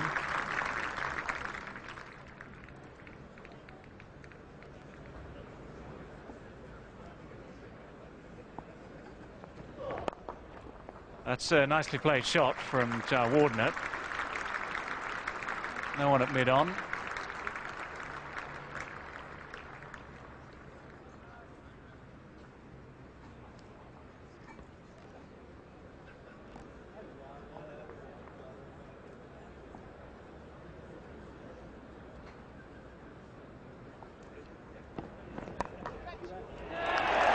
Nicely taken. Very easily taken too. Ben Holyoake in the gully. He wasn't that far away at gully either, just made it look ridiculously easy. Jayawardene has gone for 9. Oh, that was a strange dismissal. The ball was a little bit wide. He didn't throw the bat at it with any sort of aggression. Just let the bat go at the ball, slipped off the face, and thank you very much. Very easy catch. And the new man, Aravinda De Silva. Familiar to all of us who have watched international cricket over the last few years.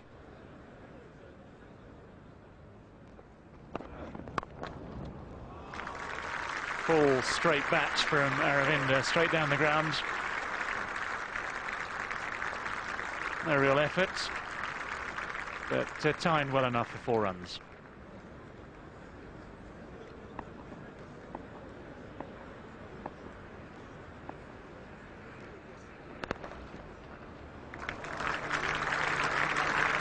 And that's 4 runs.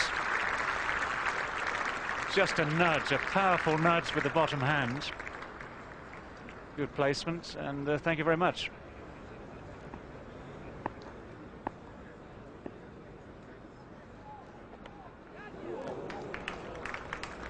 That's going to be 4 more runs added to the total. Judged as it came off the glove. I think it might just have actually come off the arm guard.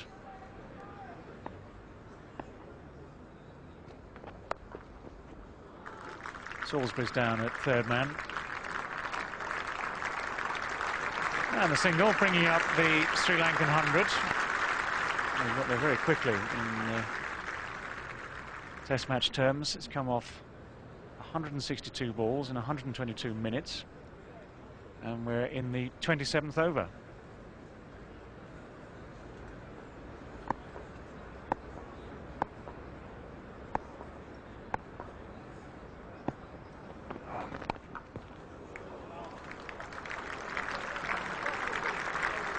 Not quite what Angus Fraser had in mind. Simply don't give him any room at all.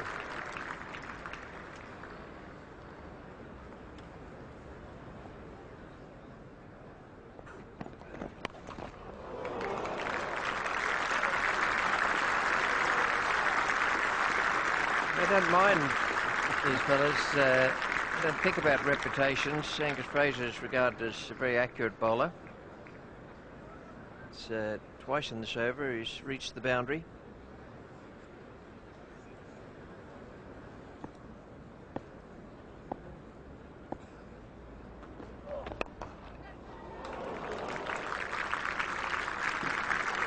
The bowlers sometimes will look at a stroke like that and think, oh, that was lucky. The problem is Jayasuriya keeps on doing it.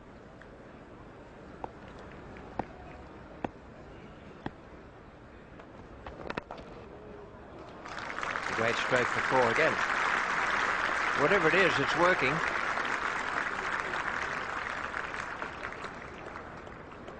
Ben Holyoake is coming on. But he'd taken quite a sharp chance this morning. Moved nicely to it. Bit of a confidence booster for him.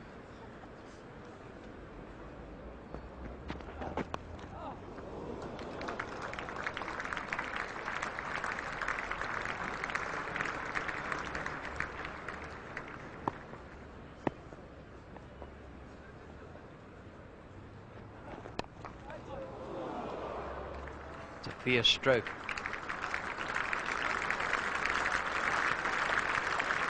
He is a tough customer. Yes, this is up and over again. He really flays the bat at it. The arms go, then the wrists. And he just has to get some bat on it, and it's going to go a long way. Change in the bowling at the Vauxhall end. Dominic Cork is coming on. He took the wicket yesterday evening, that of Adipatu. 1 for 14 in 5 overs.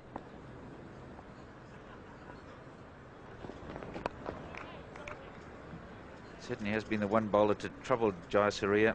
Gets the line right, does Dominic Cork, and the length. He really makes the ball come back into his body. He bowls it from so wide when he's bowling around the wicket.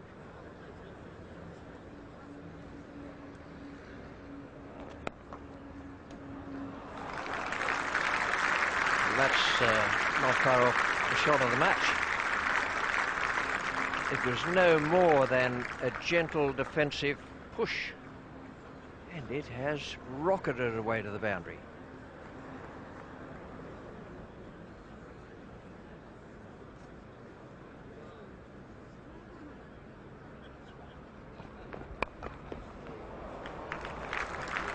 And anything that's short, they are just quilting it.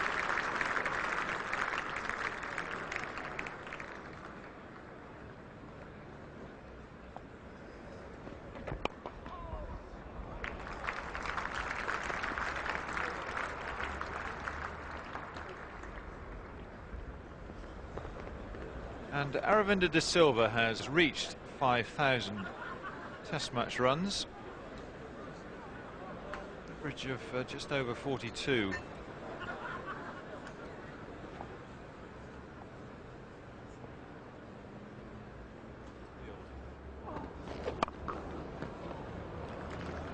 And that's a cracking shot. Very nicely stopped by Mark Ramprakash.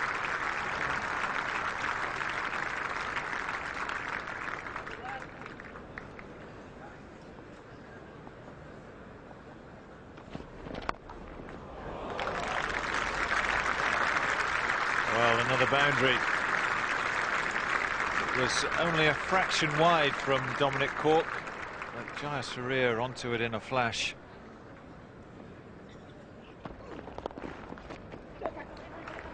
And he's pushing for two now. And Jayasuriya coming back for the second run, which will take him to a magnificent 100. Well, I don't know about you, Chris. I thought that was a very fine 100 for a man 2.5 years ago England called a slogger in the World Cup. I don't think he's slogged one ball. He hasn't hit one ball in the air. He just played lovely shots.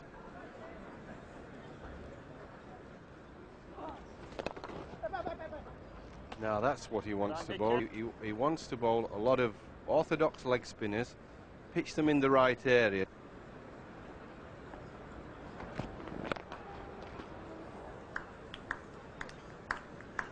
Well, both these bowlers, Dominic Cork and Ian Salisbury, doing a very good job at the moment.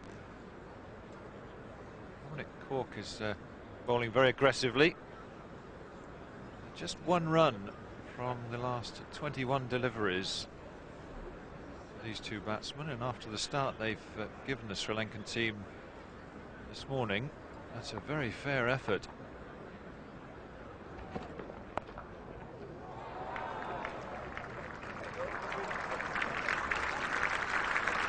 And as always, when you show a statistic like that, it's there to prove you wrong.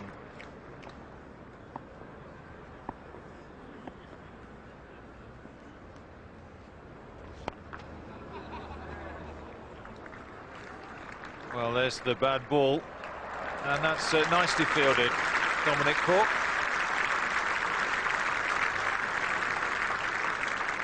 Just finished an over. He's been sent out to the boundary to do some fielding, and that's good encouragement.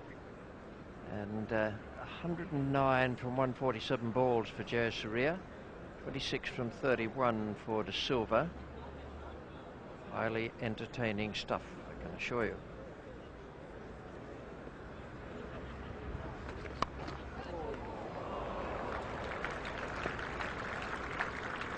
It looked as though it was the top spinner, and it just hurried on to De Silva a little. Found rather thickish outside edge.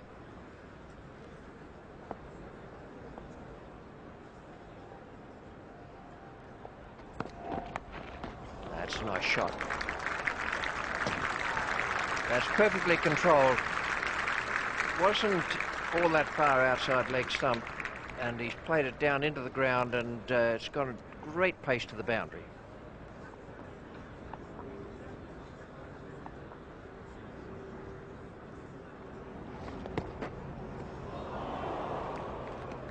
That's well bowled. That is a very good delivery. If he could get 6 out of 6 on that spot, he'd really pose problems. He's been able to maintain the control. Just spun enough to beat the bat, and that keeps the batsman on guard all the time. Perfect delivery.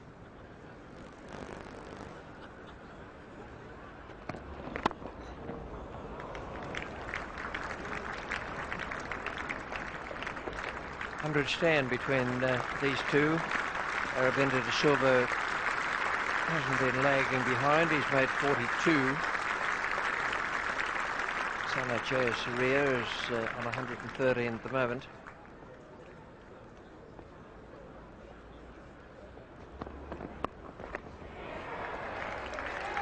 A wonderful stroke. Wasn't all that short, and Aravinda de Silva just rode with it. Played it beautifully.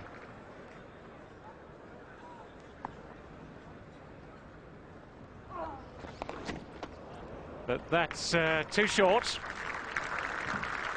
Message on that one was hit me, and that's what happened.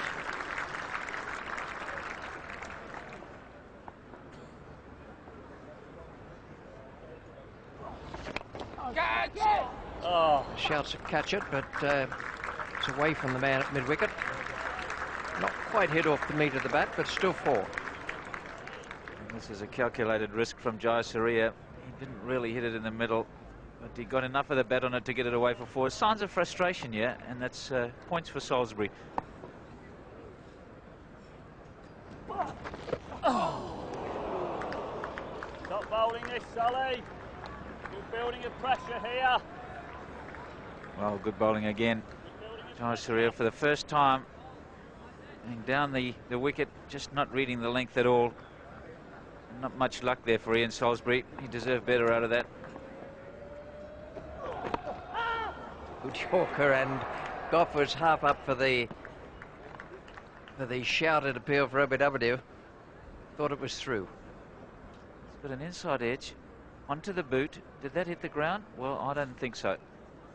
And then it's gone directly to that man. There's a polite inquiry from Darren Goff, and rightly so.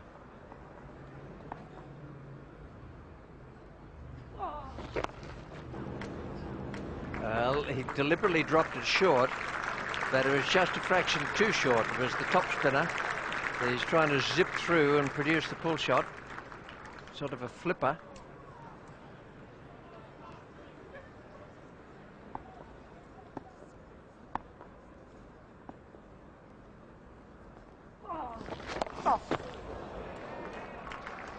That's too short. This is a real shame for Ian Salisbury. He bowled so well since lunch. And now in this particular over, he's gone for 10.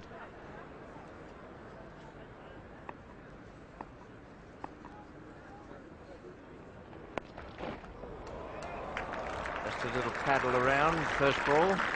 Just helped her on its way for 4.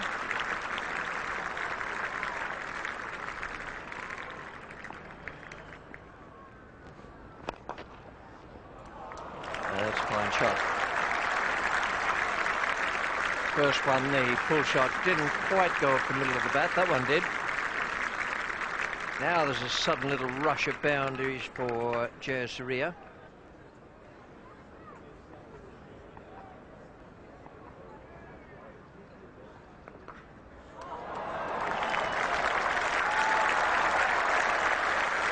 Beautiful stroke. He has done no more there than give it a risky little click, and that's taken him to his 150. Hell of a shot. Magnificent shot. Watch how these wrists work so quickly to accelerate the bat through the ball.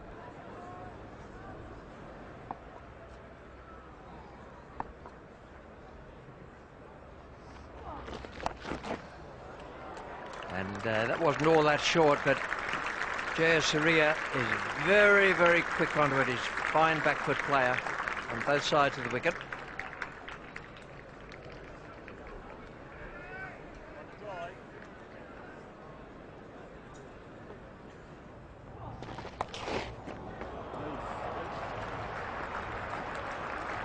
That's too short and too wide.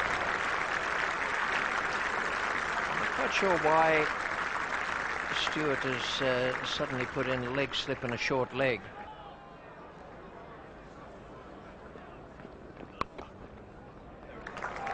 There's the 50 for Aravinda de Silva. He's found that gap on the offside.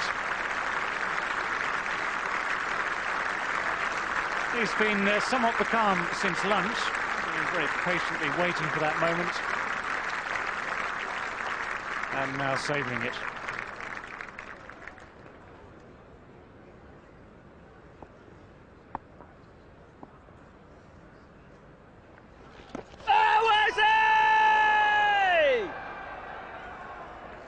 Big appeal from Mark Ramprakash. The ball, however, has ended up down at the boundary, 4-leg buys. Certainly did turn, beat the front pad.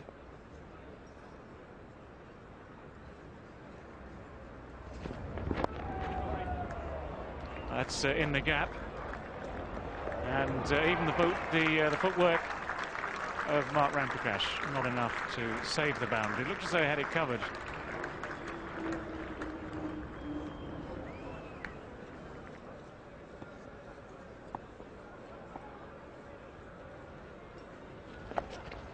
Paddled away very cleverly.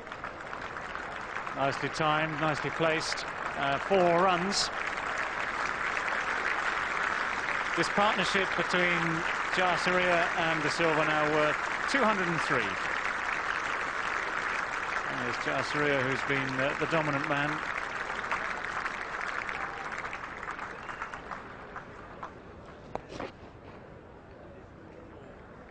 Well struck. Long chase for Angus Fraser, but he won't make it.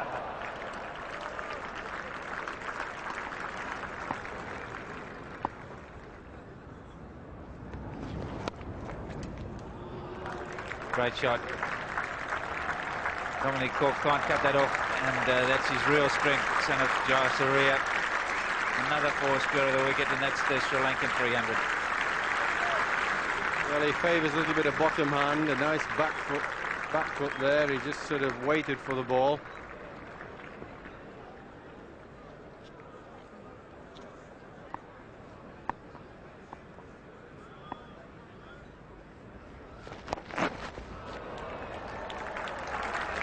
Another 4, the second one in this over. Just too short, so the spinners are getting a pounding.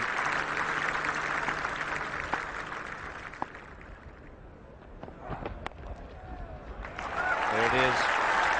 200 for Sanath Jayasuriya. And very appropriate that it comes on the offside where he scored most of his runs. 31 fours, 1 6. Truly great knock.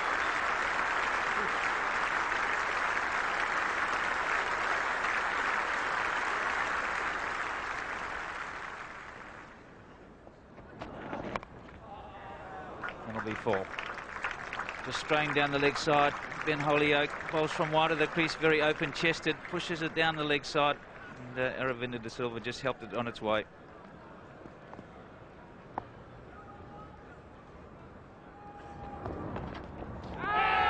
Well, there's a big appeal. England are very confident. Batsman's not going, and more importantly, the umpire has not raised his finger. Oh, I think there was some sort of noise. I wonder if he just caught his pad or something. They were appealing for a catch from an underside edge, I think, rather than a top edge. And I just wonder if he came into the shot, he might have just caught his pad or something. No, it was nowhere near the pad.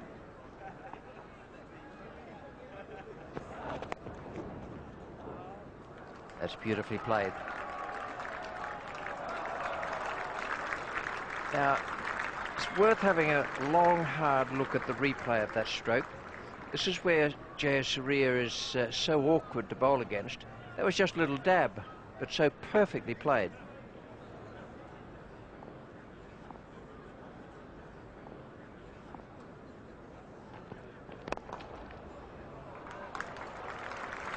It's a cracking stroke. The only delivery that Jayasuriya has had any real trouble with today has been the one short of a length rising around the chest. Half volley, he's never had a problem with.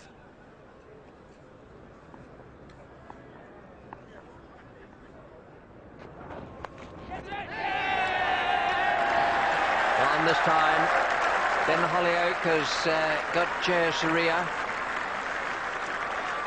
Looked as though it might have been glove, and it might seem an odd thing to say when someone has done so well, but he'd be very disappointed with that. Even though he has made 213, I reckon he had his sights set on something much bigger. England have got the breakthrough, the third one of the innings, and the first one for a long, long time. A wonderful ovation.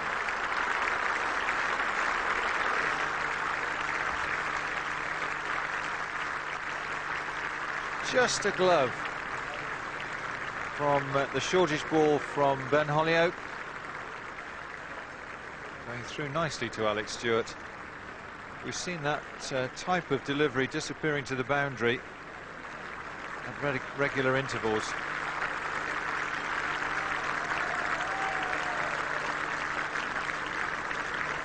Ranatunga, the captain, is the next man in. That's a very welcome breakthrough for England. Out on the offside, the cover fieldsman should be on the alert for the quick single. Oh!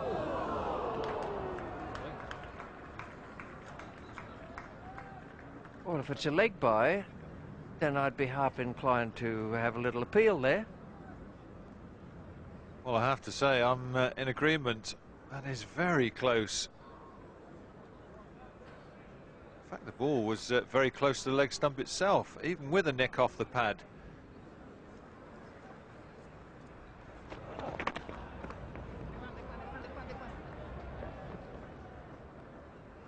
Two more runs to Aravinda.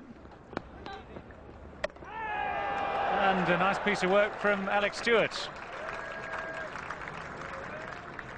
Well, a nice bit of smart thinking by the England captain, just trying to catch Ranatunga sleeping, but he was wise to the situation, was the Sri Lankan captain.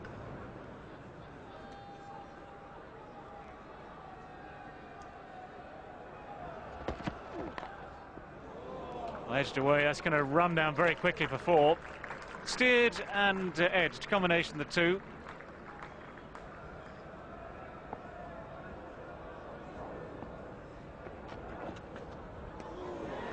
Well, that's good delivery, just tempting Ranatunga. A little bit of movement away from the left-hander.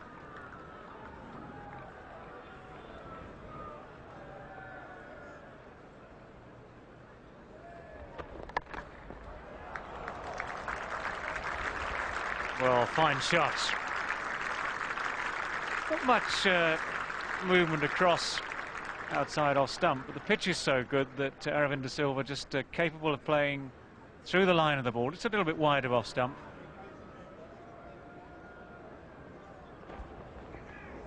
Well, that's beaten everyone.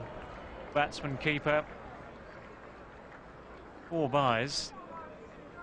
Unfortunately for Darren Gough, the little bit of swing he found there was down the leg side.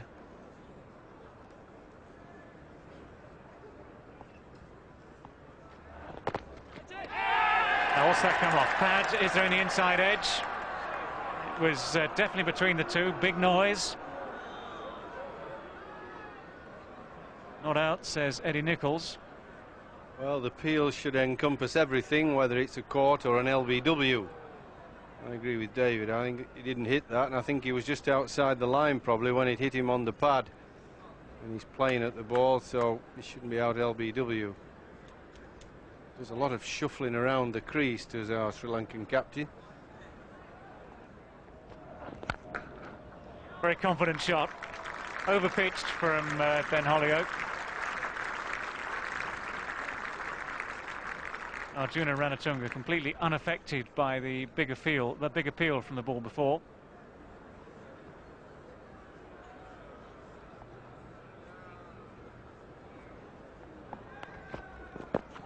Oh, pad first. Pad first, then bat, and that was why there was such a vehement shout from Dominic Cork and those behind the wicket. Eddie Nichols said nay. Well, this one really did swing quite a long way, and that's a very good shot indeed. He's got his foot quite a long way forward. Maybe Eddie Nichols thinking he'd got it just outside the line, and was it a little bit high? It's hit him just below the roll, so the height's fine. And that's a very good shot indeed, and a long one.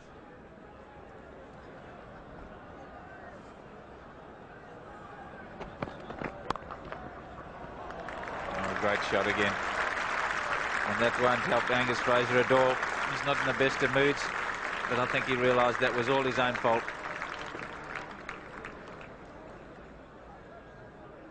A poor delivery, but great execution. Took full toll of it. So Aravinda de Silva in sight of another Test match 100. And there it is. Double century to SRI, a century to Aravinda de Silva, completely unhurried and unflurried. Took him 174 balls. And characteristically, it was just a little turn off his hip for the single to bring up the 100. He played some lovely shots.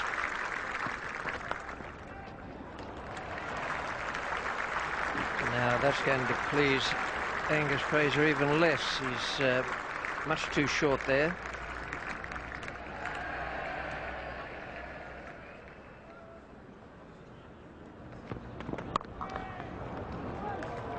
Well, that's the problem you have.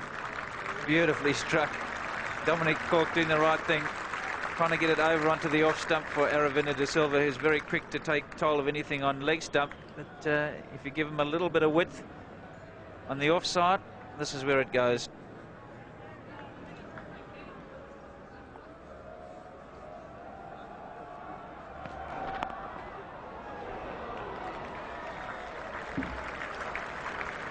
When he does get one with a bit of extra pace and bounce, Arjuna Ranatunga has flashed it in the air over the top of gully.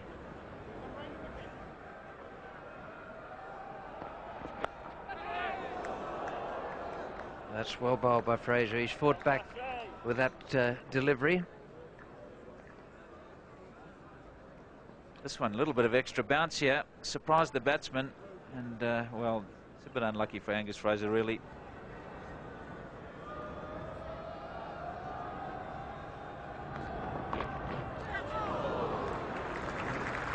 Glove for Stewart, a mischance for Fraser, a bit of luck for Ranatunga, and the 400 up.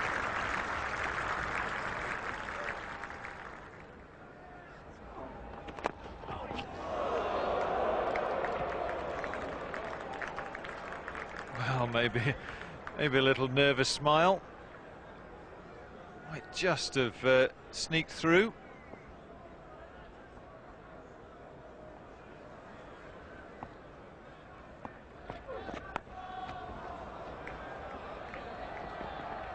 Well, another, you could say, almost risky shot, but intentionally played down there by Ranatunga.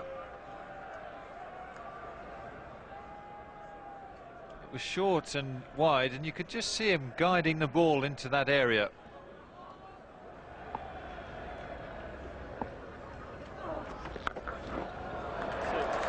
Well, he's got a hold of that. And it's gone all the way. Again, there's no great flourish for Ranatunga. 6 signalled by David Shepherd.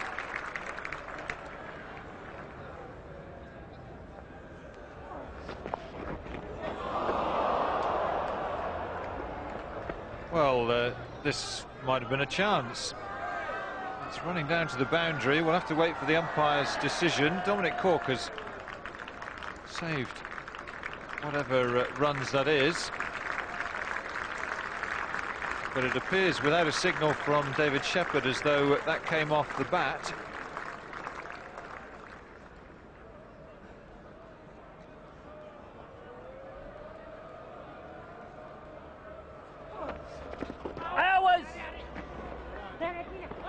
Oh, there's trouble here. Ranatunga well out, and Ian Salisbury not able to pick the ball up. Well, that's a definite chance. Real confusion between these two batsmen. Ranatunga was setting off for a run. De Silva decided against it, and all he had to do really was pick the ball up.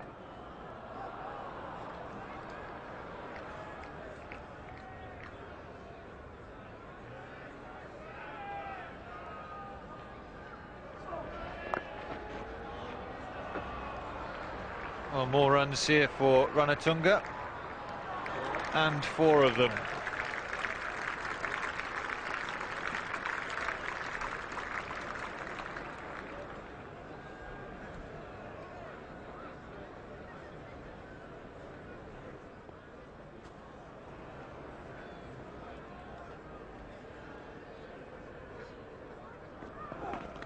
Well, there we are. Talking about it, beautifully bowled. He's made it go. Maybe he should tell Darren Goff and Dominic Cork how to make it leave the bat.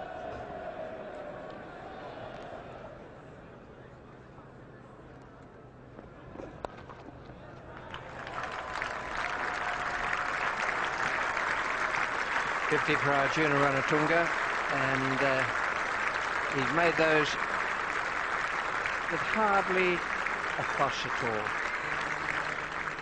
No more runs added up to the close of play, 446 for 3, and that is a lead of just 1 for Sri Lanka. It's been great entertainment all day on the third day of this Cornhill Test match. Sana Jayasuriya, 213. Yesterday, Adipatu out for 15. Today, Jaya Wardner for 9, and the not-out batsman Aravinda De Silva 125, and Arjuna Ranatunga an even half-century, 34 extras. And the bowling figures, all the bowlers suffered.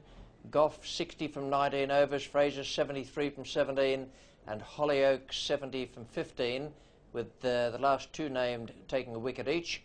1 for 105 for Dominic Cork, who used his head for much of the time. 26 overs, 2 maidens for him. Salisbury none for 82 from 24 overs and 7 maidens. Ramprakash and Butcher bowled 9 overs between them, and the 4 from Butcher I thought were pretty good towards the end of the day, where he got some outswing to the right-hander Aravinda De Silva. So the situation at the end of the third day of this Cornhill Test, Sri Lanka 1 run ahead, 446 for 3 against 445 all out, and Jayasuriya 213, a magnificent innings from him. Wonderful to watch, great entertainment, and at the close of play he talked to Simon Hughes. Sanath, you look very at home out there. Was it quite easy batting on that pitch? Not easy, but myself and Aravinda batted right throughout, but it was hard when you started. But after that it was getting all right. You sort of started off quite quickly with a rush of boundaries, so that I suppose sort of made you feel confident. Yeah, but I always bat my normal way, but if his ball is there hit, I always hit the ball. But from yesterday it was really, hit the bat really well. People said the wicket was a little bit like a Sri Lankan wicket, possibly like a wicket in Colombo. Do you agree with that? No, I don't think so, but we can't bring the wicket from Colombo to here. We played at the Oval. We played whatever the wicket we have to get it here. We just played the prepared for whatever we have to get it. We just play the normal way we used to bat. And we noticed in the commentary box that you have a routine when you're facing the ball where you go through all sorts of bits of your clothing to fidget with them, and you have lots of little taps on the ground. Why do you do all that? I think it was from the small days I've been used to those things, but I'm doing these things. You don't really sort of think about it, it just happens? No, it just happens, yeah. You were going very well through the hundreds, 150 towards up to 200. Were you thinking about your 340 or maybe Brian Lara's 375 at any stage? I never go for records, but I always do play for the country and go for the good total, and we try and do something for this game. And more entertainment on BBC One. No stopping Sri Lanka yesterday. They made a magnificent 367 in the day and took complete command of this Cornhill Test match.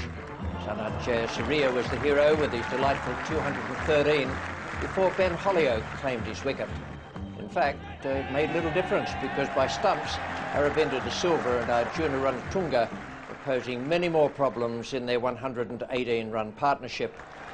England's bowlers certainly didn't seem to enjoy bowling on this oval pitch, even though the ball is beginning to turn a little at the moment. I can tell you that the Sri Lankan camp will enjoy that just as much as the home team, and England face a stiff examination if they're to escape from this match with a draw. Welcome to highlights of the fourth day's play of this test. It's a one-off game between England and Sri Lanka. Might just be the last one-off game these two nations play in England, because the visiting side has so far done very well. It's shown in this card. That's the start of play on the fourth day. Sri Lanka 1 run ahead, and that after England had made 445 all out. Sri Lanka 446 for 3, Jayasuriya 213, Aravinda De Silva and Arjuna Ranatunga 125 and 50, and both unbeaten and starting the day off today in very, very good form. Now the pitch has played a big part so far. There was some thought before a ball was bowled that it might be a little difficult. Not so. Here's David Gower on the fourth morning. Well, having seen Dominic Cork warned for running on the danger area of this pitch, let's look at the actual area itself in physical terms. This is the area here, just the wrong side of the white marks. They're 5 foot from the popping crease. And you can see the area here where it has been worn. It's not just Dominic, though, I'm sure, because there's quite a lot of wear there. The only thing is, it doesn't really make, to me, an awful lot of difference there. That's quite full. If the batsman's driving out of that, maybe it has problems. But the area the spinners really aim at is actually down here somewhere, where, in fact, the wear and tear is it's minimal. 1 or 2 patches basically have started to go through the top. They're really small ones.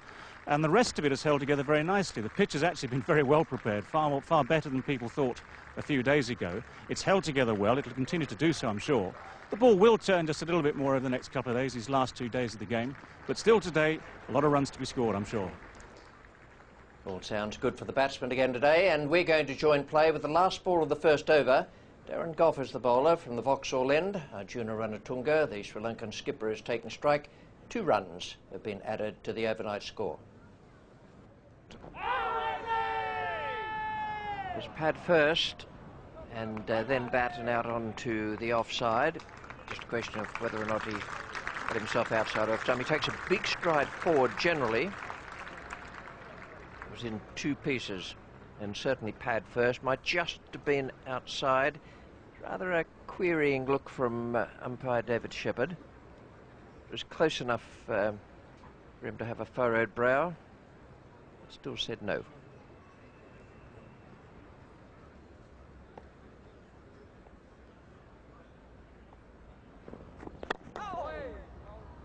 Well, that was a nice delivery. Some swing again for Mark Butcher. But looking to drive this one and having to change his mind at the last minute.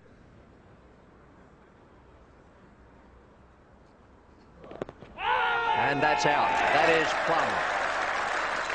Long stride forward or not, and that was appreciably quicker. Beat him for pace on the forward stroke.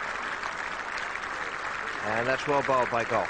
This one was very straight and quite full as well. Almost a half volley. Ranatunga playing right away around it. And I don't think there's much doubt about that.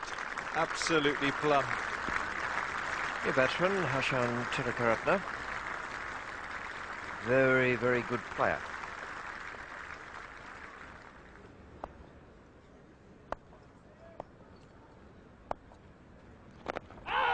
And that's another one that's very close. Got him. So Darren Gough is on a hat-trick. And ball very, very full in length again. And once again, just the faintest bit of swing this time.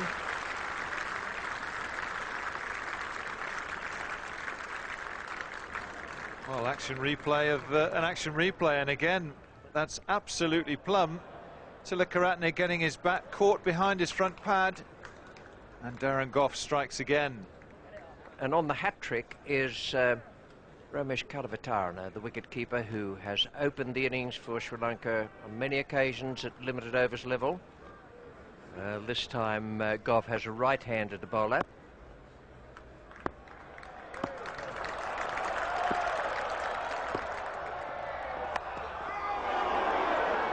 Just short of the man at third slip. And that was quick.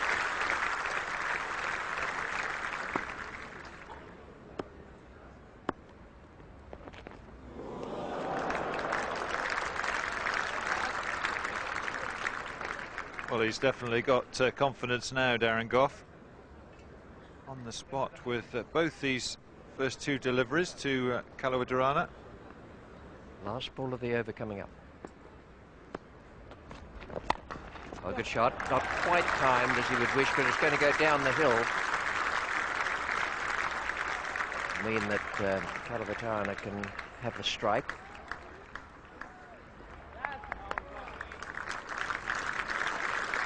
A great ovation for Darren Gough, not just from the crowd. And here we were minding our own business up in the commentary box, and suddenly all hell's broken loose. 2 wickets down, the 1 over. Man on a hat-trick.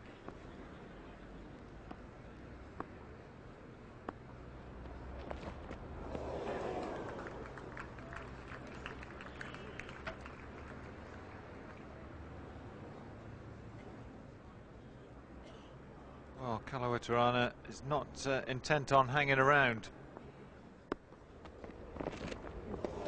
That's beautifully bowled. Nice slower ball.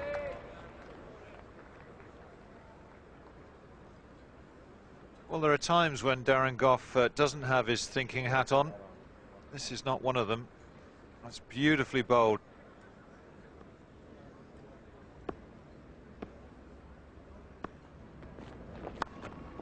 That's dropped.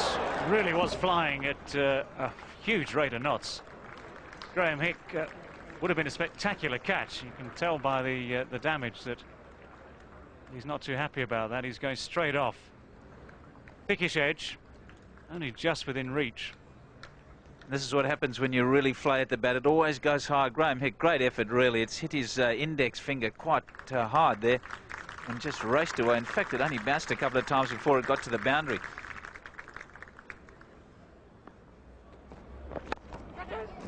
Well, he's got away with it. He's got 4 runs for it too. It was a little wide of Ben Holyoake in the gully. Went through at about waist height. Might well be worth having 2 gullies, you know.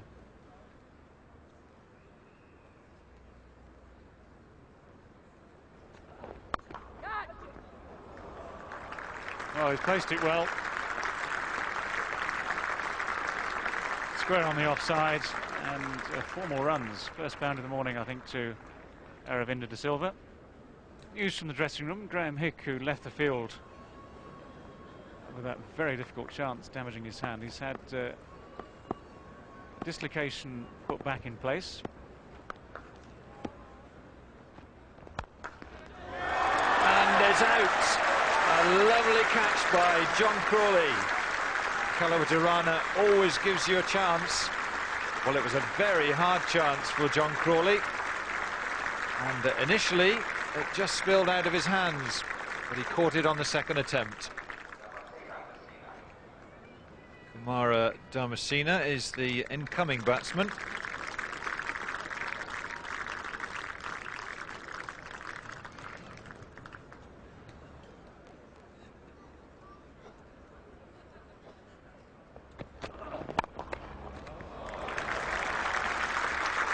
Well, he's found the gap again. Through extra cover, and the ball deserved 4.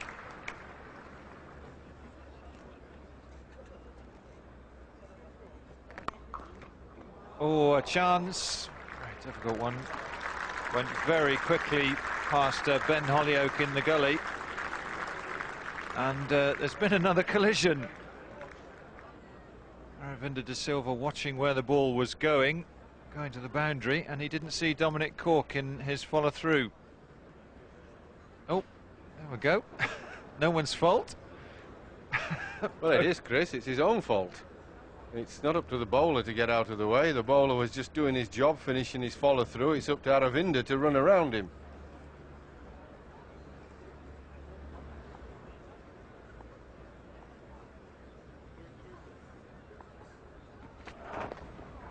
Oh, well beaten.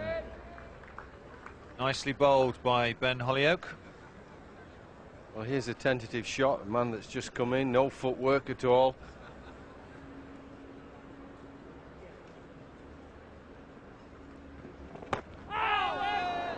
Well, just an inside edge, I think. That was pretty straight from Dominic Cork. I thought it was beautifully bowled.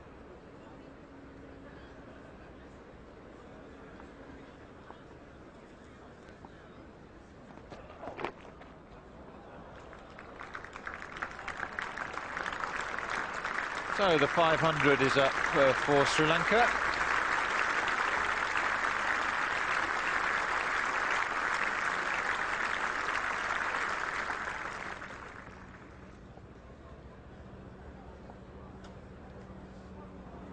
On the threshold of 150. Not anymore, he isn't. Nicely guided through the onside. Aravinda settling for 2 to take him to 151 not out.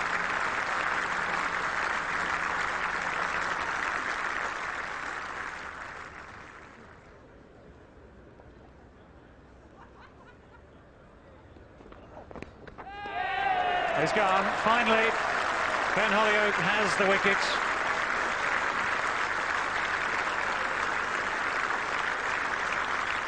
Aravinda de Silva out for 152.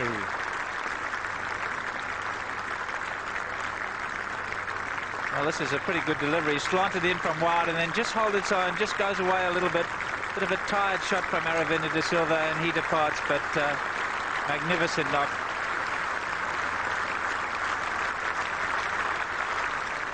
So Aravinda departs. Suresh Perera is the new batsman in his first test too. Sri Lanka started this morning 446 for 3. 4 wickets have fallen, and England have done well.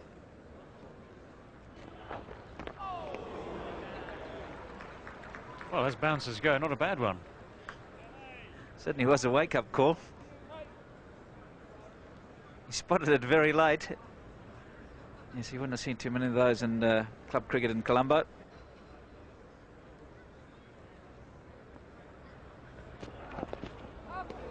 Wasn't far away.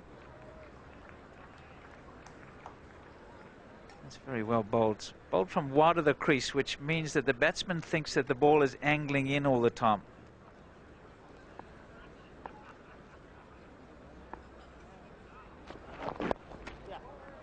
Nice shot, just tucked away behind square.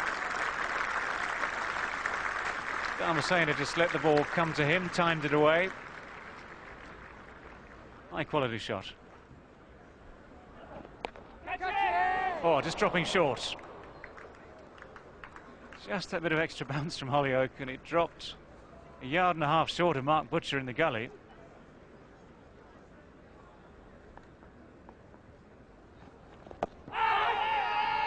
Certainly worth a shout. Eddie Nichols, as he's done so often through this match, deciding it's not out. Imperturbable he is. Well, it's very close. He takes a big step back and he's only just coming forward when that hits him. And Eddie Nichols must have adjudged that. Was it going over the top? It's hit on the roll, so I suppose there is a little bit of a doubt that it might have just gone over the top, but certainly worth a shout.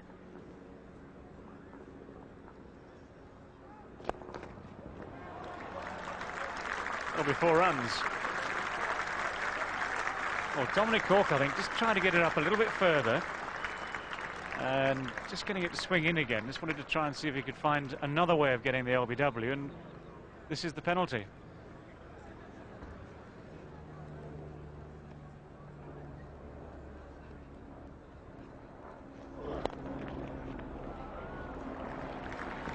That's 4. He went for the Yorker.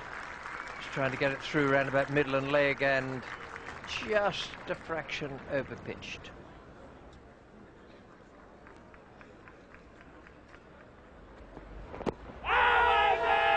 Not far away. It's a bit of a nod of the head, an inclination towards the leg side from David Shepherd. It was one of those worth the shout, but just going down, I think.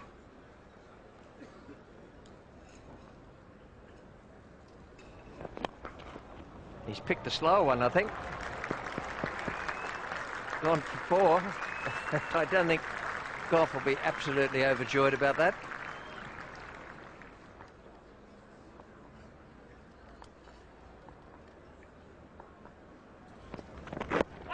Oh, yes, Eddie Nichols is in action. Dharmasena is beaten by a cracking delivery from Angus Fraser. He's been moving the ball a fraction away from the right-handers, and that one has darted back beautifully. It might even have come back a bit in the air, I think, and then kept going. Very well bowled. New batsman is Pramodya Vikramasinghe. It's been a good competitive session. Pereira 10 not out, 38 extras, 526 for 8.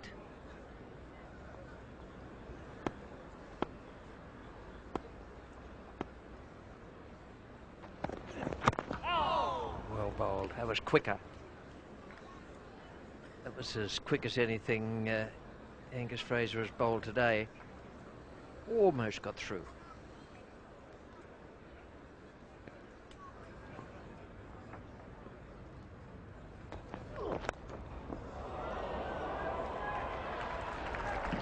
So that is the outside edge for 4.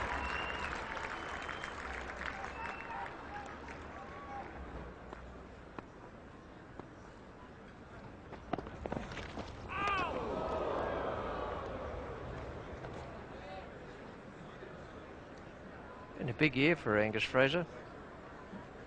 Runs, seeing Alan Donald off at Old Trafford, magnificent bowling figures, and now the occasional bouncer.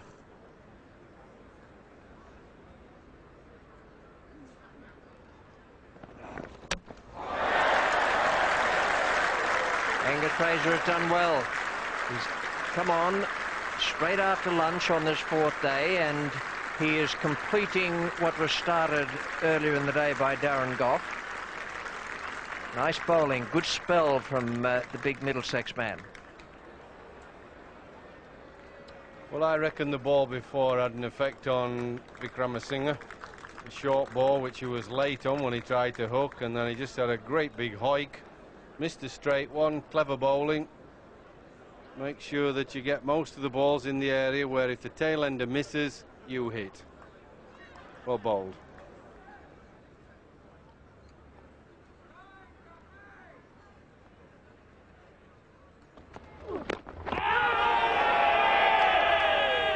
Just going down leg side. I think it was a very fine delivery. And if nothing else, a painful one for Suresh Pereira. This is what's known as keeping someone on their toes.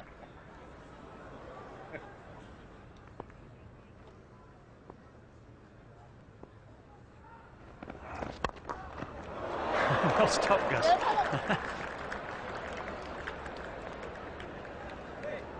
That was the only option left to him, as Muralitharan gave himself room to swing the bat. Put it straight back at Angus Fraser, and the big boot enough to save the runs.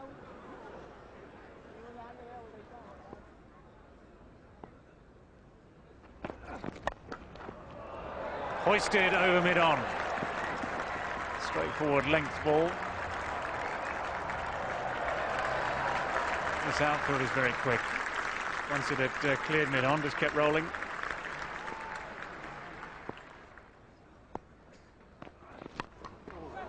Well, he smacked it high. Don't think it's going to carry. And the disappointment for the crowd, if not necessarily for Angus Fraser, is that he's off strike now. Didn't carry anywhere near Darren Goff in the end.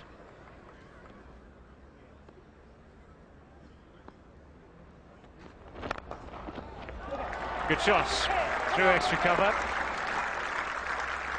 And 4 runs.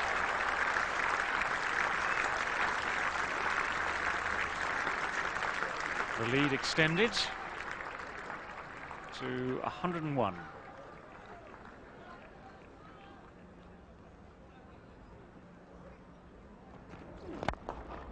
Oh, fine shot. Slightly unorthodox. The left foot not in textbook position. I'll tell you what Murali did. He kept his head down.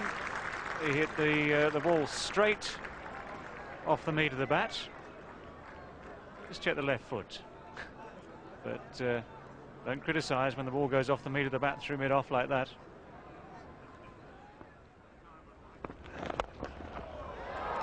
Lofted a long way down the ground over mid-on and clears the ropes.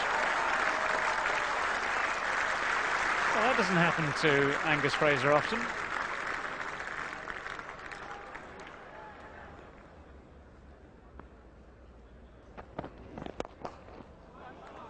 Very solid shot, and beating the tackle. That's all I can describe that as from Mark Butcher.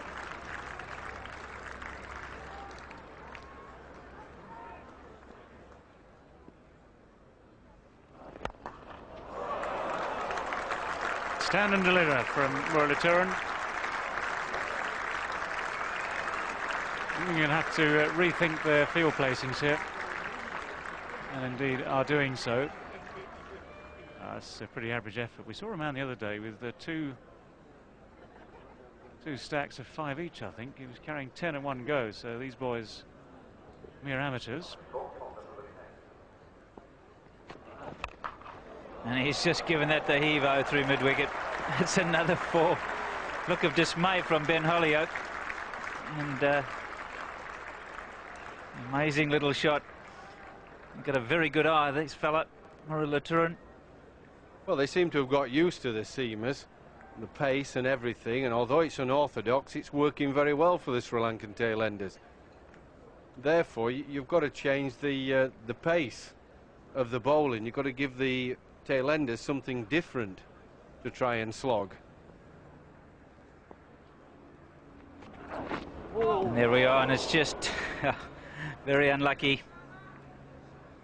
It's actually just moved off the seam and missed the leg stump. So Muralituran gave himself plenty of room to hit this one. Just a little off-spin action, but it's turned past the leg stump. So it's gone between the player and the leg stump, and more frustration for the England bowlers.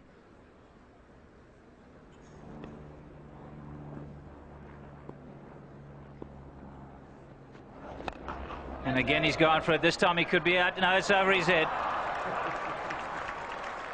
And when fortune favours the brave, it really favours the brave. Just over Steve James's head. Well, I just wonder, I caught out of the corner of my eye, if Ian Salisbury's given Alex Stewart a bit of a hint that it's time he had a bowl. He was doing a few loosening up exercises at the last ball. I'm not sure whether the England captain said to him, "You're on next," or he's trying to convince him that he should be on next.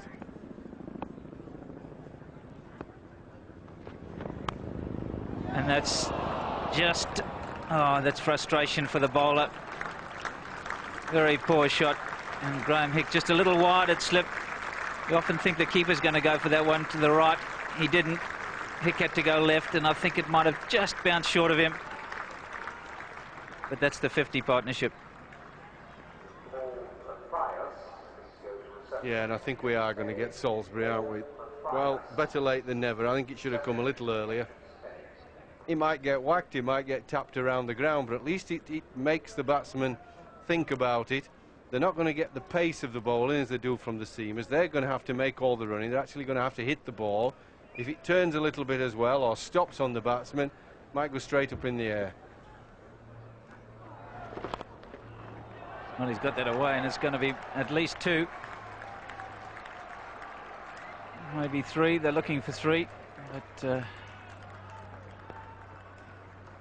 the key for Salisbury is to pitch the ball up. Shouldn't be allowing him to play off the back foot like that.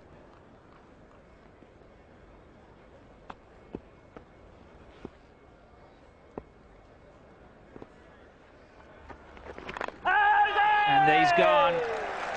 Got him at last. Well done, Jeff Boycott. Salisbury in his second over gets the breakthrough. Sri Lanka all out for 591.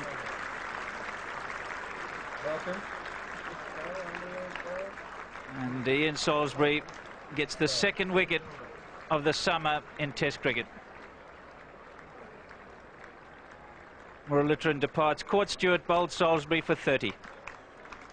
That was a splendid performance from those last 2 men, Pereira, 43 not out, and Muralituran, who made 30, an excellent stand, and that took them along to 591. Bowling figures for England, they came with a rush today, and then they were held up by that last wicket pair. Gough 2 for 102, deserved better than that. Fraser 3 for 95, Holyoke 2 for 105, and Cork 2 for 128. And Salisbury, I can't imagine why he was brought on so late against the last pair, but he picked up the final wicket at a cost overall of 86. Now, at the end of that innings, that is the situation. Sri Lanka 146 ahead. That's both good and bad. You might look at it and say, well, it's a handy lead, which it is. You might say, well, it's not all that many. But I tell you, the way the ball is likely to turn out there for Muralituran, that is a very, very big lead. Sri Lanka 591 and England 445. We're going to join with the second ball of the first over, and it's Vic Ramasinghe bowling to Mark Butcher.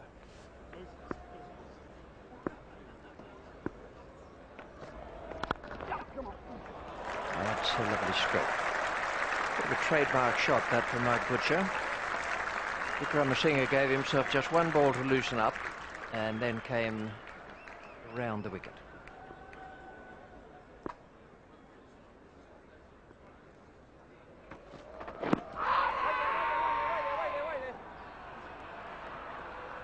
Well, I think we'll find the angle of this delivery is taking it well down the leg side. Very difficult from around the wicket, getting the ball angling into the left-hander to get an LBW decision.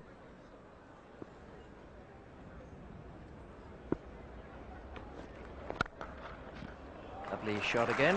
4.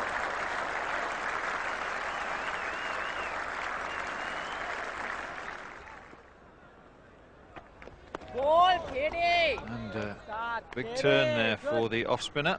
Well done, boys. There are a lot of footmarks outside Mark Butcher's off stump there.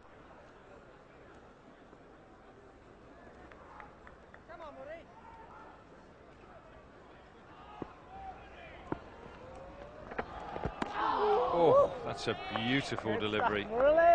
Just the right line.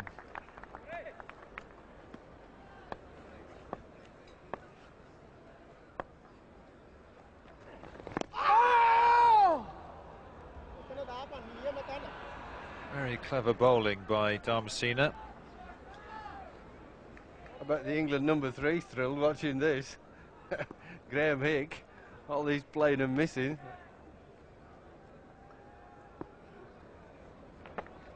Oh, heck.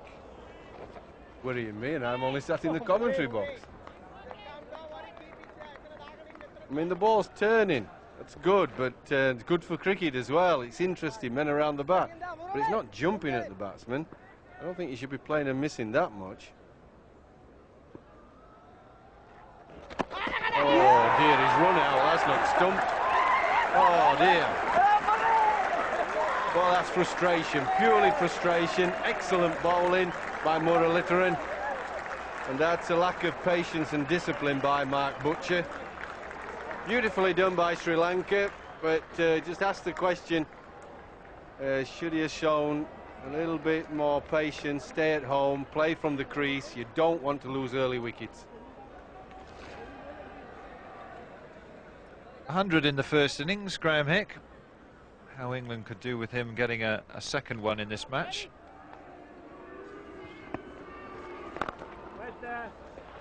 There's a bit of put my Sri Lankan hat on then. Let's take one more. They've bowled well and they've kept up the pressure. Another examination for Hick. Often he comes in with the spinners in operation. Well, he's not going to be there long. Comprehensively beaten by the turn from Muralitharan. Trapped on the back foot. So often it happens. 100 in the first innings, followed by nothing in the second.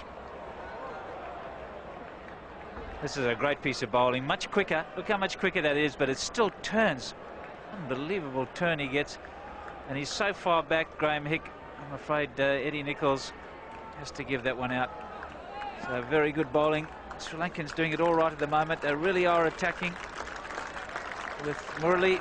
Dharmasena's doing the job the other end. He's getting through his overs very quickly indeed, and keeping the pressure on by not giving away any runs at all. And Alex Stewart, big responsibility for him. Oh yes, 25 for 2. Butcher gone for 15. Hick without scoring.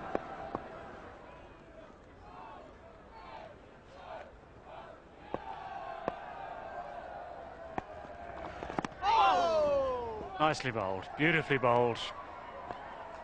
Just a fraction past the outside edge. Well, everything's spinning from the other end, and now he's got that one to go away like a little seaman. It's just gone away off the wicket, so really is difficult out there batting.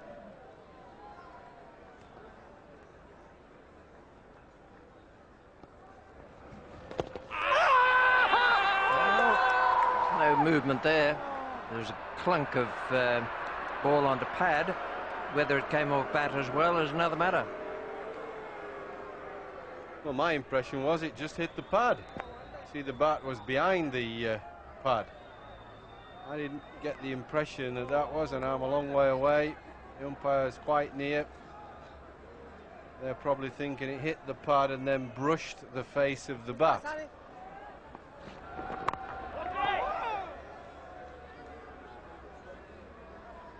All's well that ends well.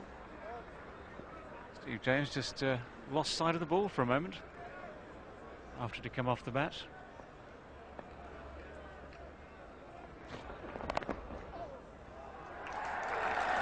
And a real bonus now for Steve James. 4 runs down to third man. His first boundary of the innings. He's been out there for best part of 35 overs now.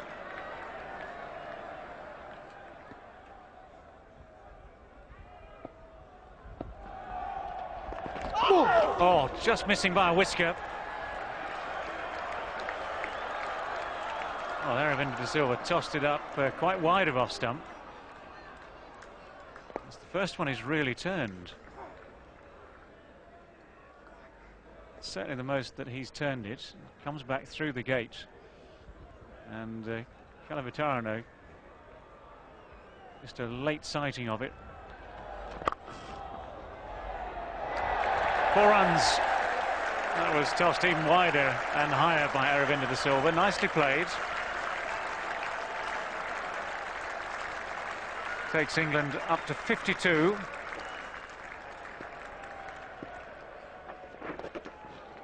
Nicely tickled away. Might just have the legs on it to go all the way.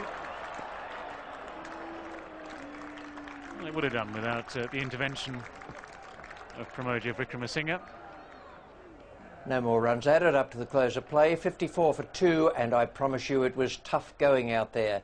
You needed a very good technique to survive against Muralidharan, and Stewart had just that, so too Steve James. 15 and 20 not out respectively. Mark Butcher out for 15 and Graham Hick a duck. 4 extras and 54 for 2. Bowling figures, well, you don't get much more impressive than that. 18 overs, 9 maidens and 2 for 16 for Muralidharan. And nothing in the final column for anyone else, but it was very, very hard going. End of the 4th day of this Cornhill Test match. This is the way it is. England 92 behind, and don't think they're out of the woods yet. A couple of quick wickets tomorrow morning on the final day, and there will be problems again. 445 all out, and 54 for 2. Sri Lanka 591 all out, and just to confirm, England 92 runs behind. And at the end of the day, Simon Hughes spoke to the England coach David Lloyd and the Sri Lankan team manager Rajat Fernando.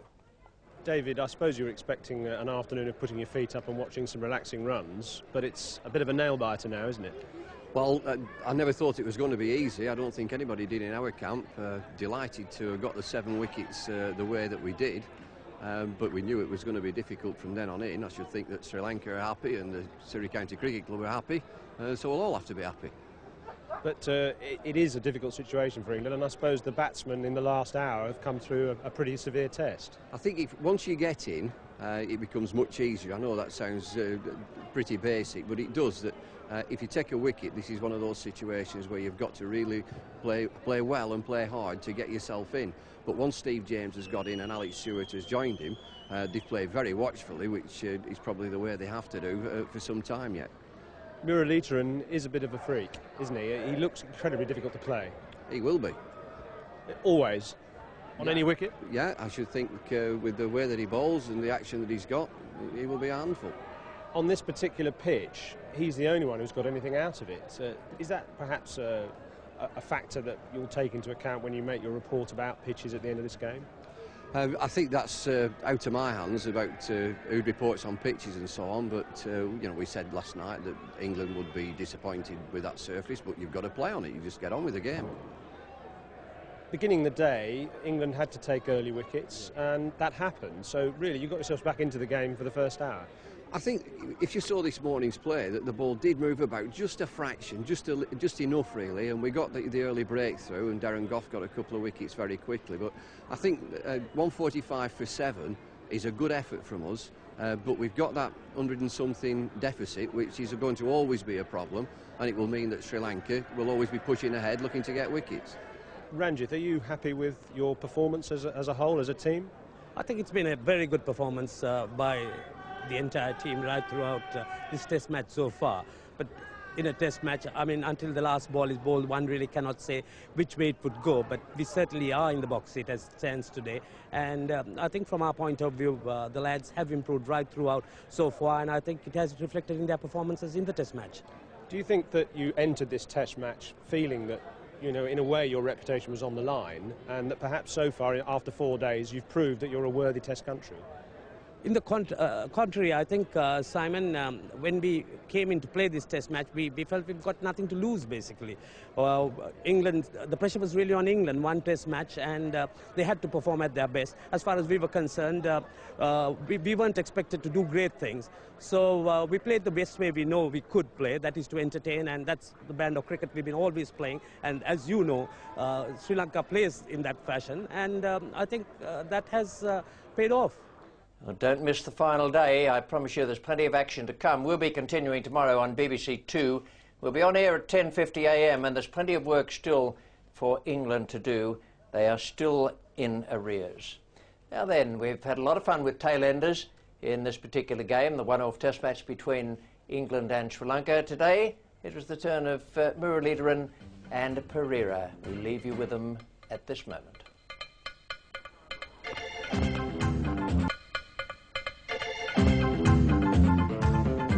Having bowled out Sri Lanka for 591, England found it tough going at the start of their second innings. Once again, it was off-spinner Mattaya Muralidharan who caused problems for the home side. In an attempt to counter the spin, Butcher gave into his own frustration, stumped by Kalavatarana a long way out of his crease. Hick then became Murali's next victim, LBW on the back foot and facing only his second delivery. With Alex Stewart and Steve James surviving overnight, it'll be essential that England bat for much of the day if they're to avoid defeat.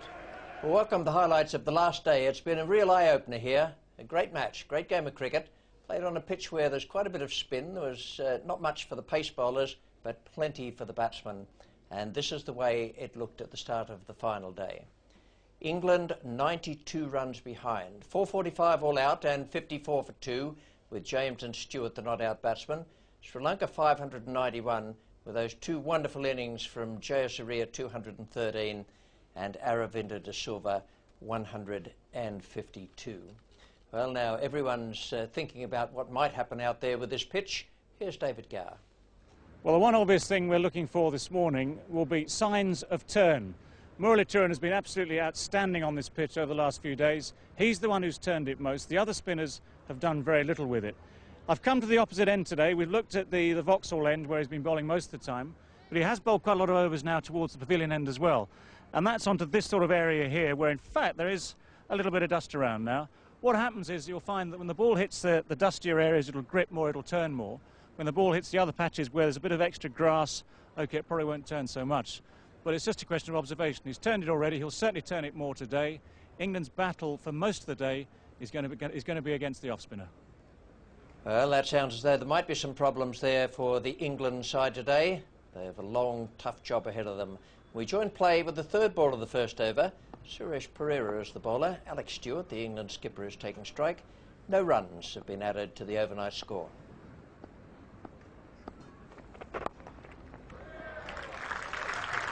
With two men out for the lofted pull.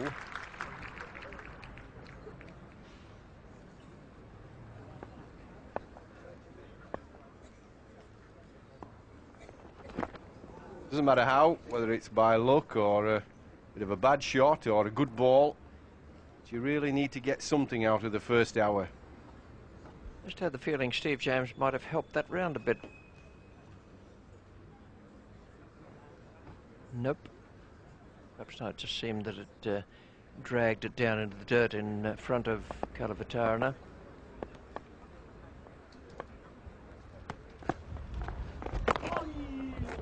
A different technique from Steve James, slightly on the back foot there.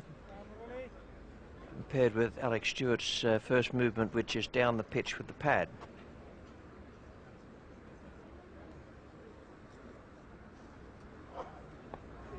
Once again, umpire Shepherd is mentioning to Mirror Leader and that he's getting close to the line. Some bowlers like to be told that.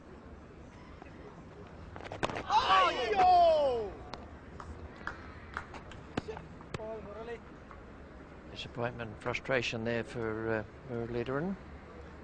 Well, Steve James nearly got caught out, but he watched it right onto the bat, and by watching it and playing it late, that was important. He could just get the bat to the ball.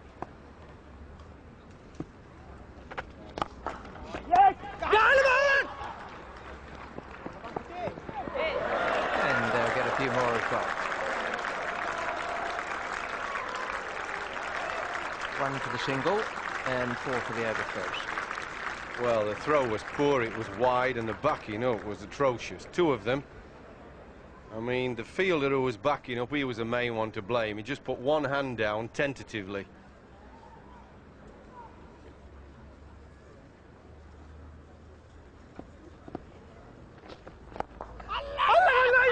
Well, looks like that was a chance. Aravinda diving away just to his right. And it did just carry to him. Yes, not quite getting to the pitch. Almost a carbon copy of how Steve James got out in the first innings. And it was Alex Stewart this time, charging down, looking to score off Aravinda de Silva, and it might have just carried. A lot of excitement in the Sri Lankan camp, but Stewart's still there. He's certainly very tentative. No real chance of a run out there. Good running between the wickets, England. They need to tick the score over, try and whittle down that lead. But Aravinda really is struggling.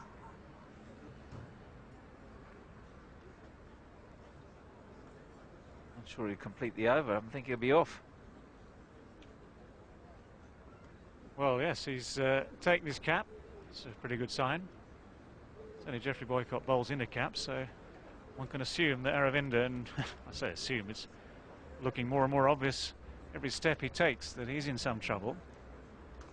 He's not going to complete the over. There are 3 balls left in it. I think as whatever's happened there, in the dive away to his right, he might have done something to his foot. Yesterday, he, running without due care and attention, had a minor collision there with Dominic Cork and ended up hobbling away from that as well.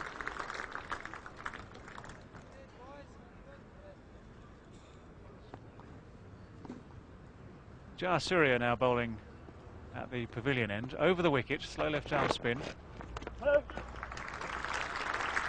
Alex Stewart will pick up 2 here. And that's the 50 partnership between Stewart and James. Well, it's certainly been hard work for them. They've been very watchful.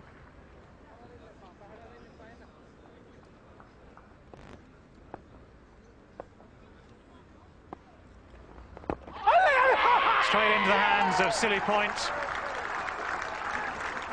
The change of ends has worked the magic. Steve James has gone. Straightforward chance. Pad, then bat. And straight in the hands of Jar Wardner at Silly Point. It's taken them 40 minutes, but Sri Lanka have now made the breakthrough. I think the fortunate thing from a Sri Lankan point of view, they haven't scored a lot of runs in that time. So the pressure again back on England. Change of ends for Murali. It's just turned, hit the front pad onto the bat, and a nice easy chance. Steve James not really getting a long way forward. His initial movement is back, and then when he comes forward, he only just covers the crease. So anything that turns has got the potential to hit the pad and then loop onto the bat, and that's exactly what happened there. So Murali strikes again. 10th wicket in the match. Replaced now by Mark Ramprakash. Chandana, he's at mid-wicket, and he's probably the quickest of all the Sri Lankans. Very, very quick over the ground. They put him in a very important position because with the ball drifting onto the leg stump, of course, a lot of deliveries will be turned in that area.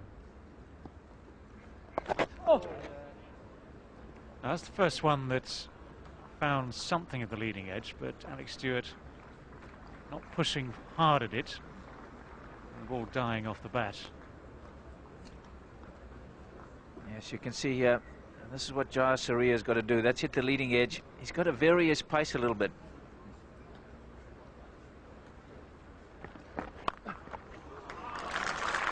Beautifully played by Ramprakash. Just waited and watched, let the ball come onto the bat nicely and placed it perfectly.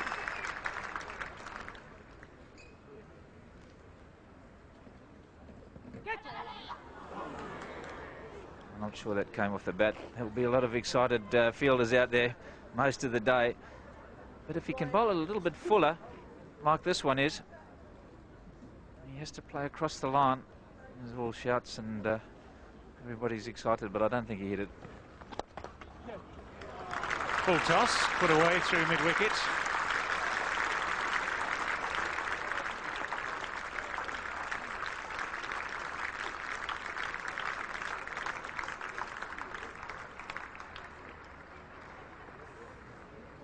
Well, perfectly true. A lot of magic from Murali over these last few days.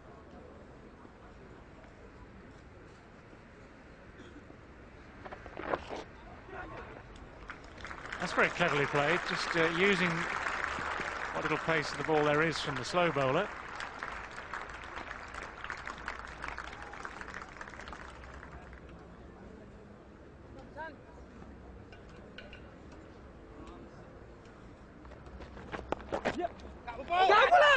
This could be close, and it's a direct hit. And umpire Eddie Nichols has called for the third umpire replay. Sri Lankan fielders certainly believe that it's out. They're very confident. It's a wonderful bit of fielding.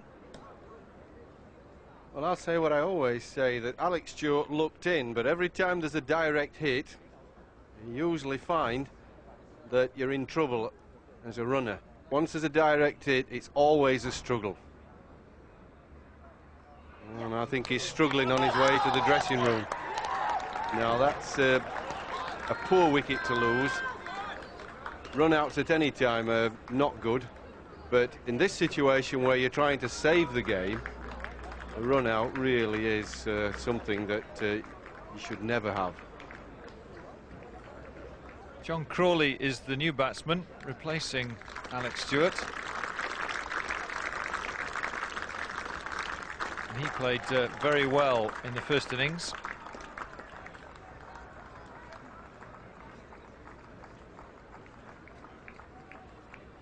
Well, it was always going to be a fairly risky single. Mark Ramprakash called, and Chandana is a very, very swift fielder.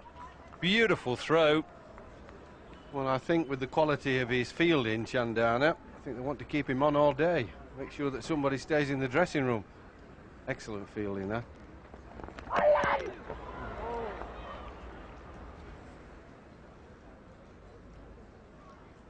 Well, this one's turned and bounced quite sharply. Even Kalawitarana behind the stumps wasn't able to take that one.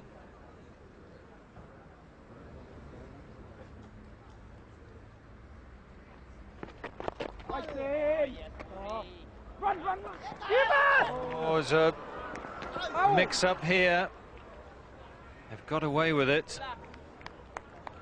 But I'm not sure it was a very wise move to run on what was initially a misfield. It was Chandana again, the 12th man, who backed up Ranatunga. I think we're seeing here the result of pressure, nervousness from the two England batsmen. Oof. That throw would have been a bit lower over the top. Could have been a goner.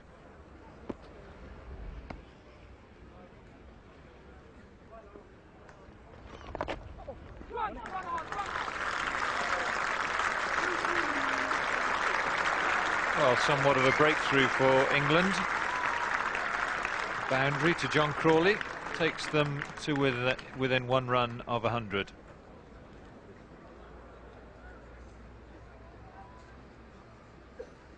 Yes, one run. So the 100 up for England. Loss of 4 wickets.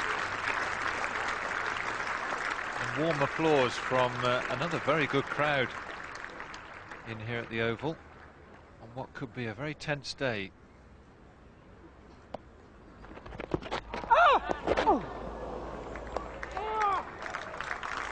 Well, another brilliant bit of fielding. Jayawardene this time. Lightning reactions he has.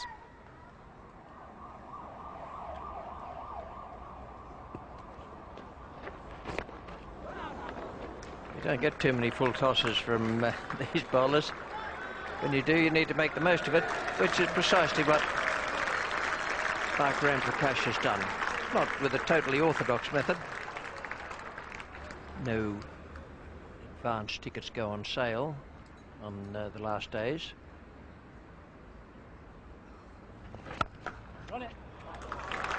He's got that away, but it was rather a lazy-looking stroke. The sort of thing where the ball holds up in the pitch towards the end of the match when there are a few changes in bounce. And he was more or less playing it off the back foot and with one foot, his front foot, just a little bit raised. It's a little breeze.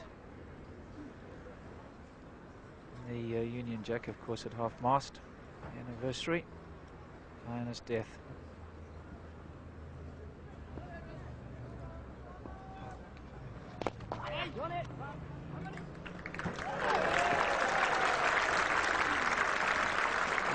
We'll get an easy 3 for that.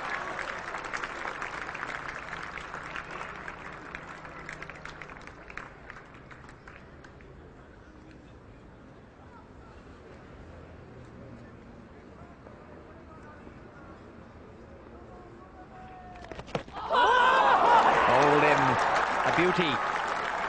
Spun between bat and pad. That now will be lunch, but not a very pleasant one for John Crawley and for the England team, because they're 5 down now. Crawley bowled by Muralidharan right on the stroke of lunch for 14. And again, the flight has done him. Really threw that one up. John Crawley stood where he was, caught with his feet on the crease, and it really did spin past the bat and has hit the stumps, and that's a major blow for England. The bowler's absolutely delighted, and well he might be. He's bowled superbly this morning. Great flight, lots of spin, and England are in deep trouble. The England score now is 116 for 5, and the new batsman is Ben Hollioake.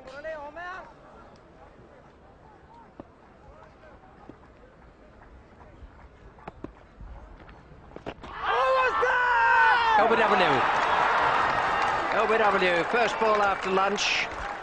Ben Hollioake has gone. And a hat-trick in line for Nataya Muralidharan. It may well have been the top spinner. It was certainly a ball of full length, and it's 6 down. Well, the worst possible moment for Ben Hollioake. And I'm not sure that that didn't touch the inside edge of the bat from Ben Hollioake. But nonetheless, David Shepherd judging him LBW. Dominic Cork, the new batsman. And on the hat-trick. Now then, an interesting moment for Dominic Cork. The non-strikers end Mark Ramprakash is 16. This is the hat-trick ball. No ball.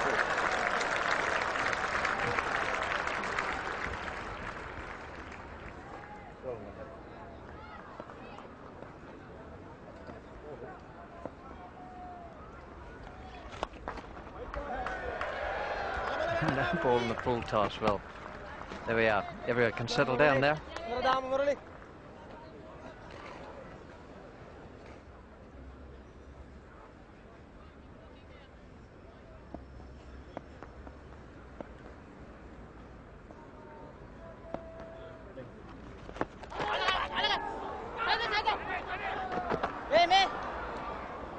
Chaos. Absolute chaos.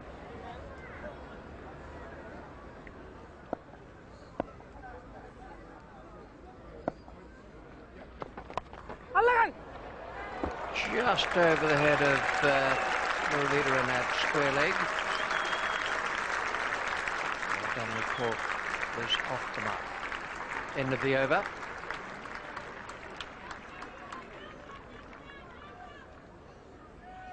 Well, there's a lot of very tense people watching this match. Dominic Cork would have been quite tense seeing that ball in the air. It only just got over Murali's leap into the air.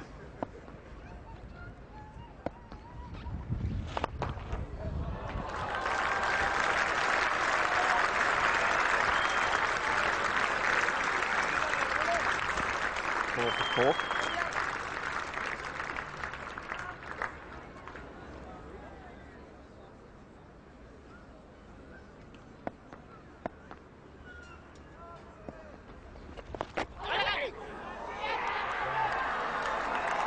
Lots of shouts there, and with full justification as well, because another wicket has gone down.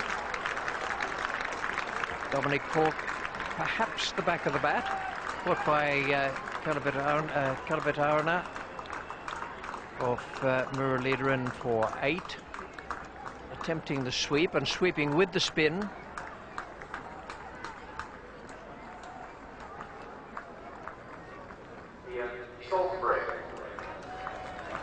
200 Test match wickets for Muralidharan.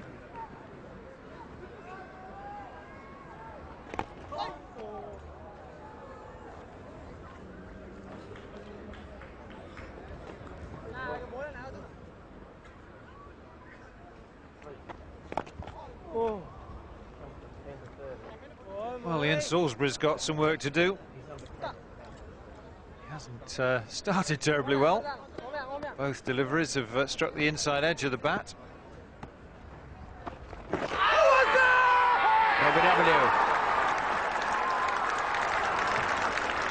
127 for 8 now. Salisbury goes for a duck. WW to Muralidharan. Well, it's turning into a bit of a procession. And umpire David Shepherd feeling as though that's straight enough to be given out. Turned an awful long way. And the keeper's dancing down the leg side. He did have managed to come back into line with the stumps before he started to appeal. Darren Gough.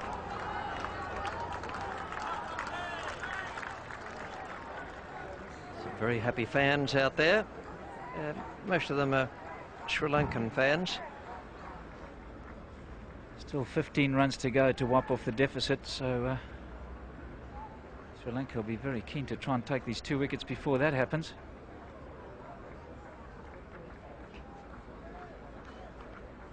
Well, round the wicket now for Muralidharan. Change of guard for Ramprakash.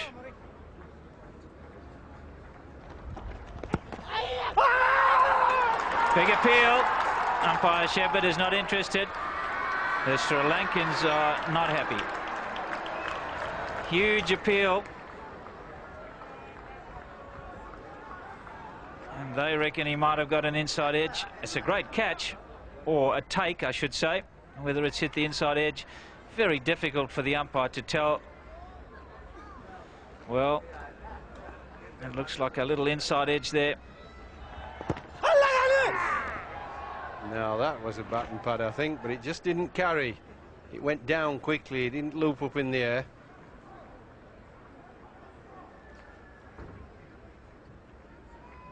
It's going to be slow going. Doesn't matter about that. I mean, England are in a very difficult situation.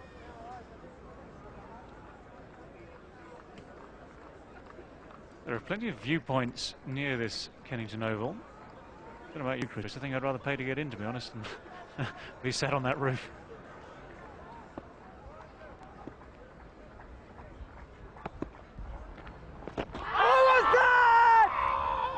Enthusiastic appeal, completely ignored by Eddie Nichols. Well, this one turned, and turned very big.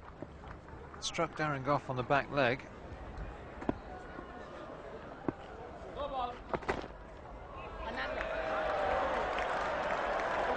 No ball called, it's through everyone.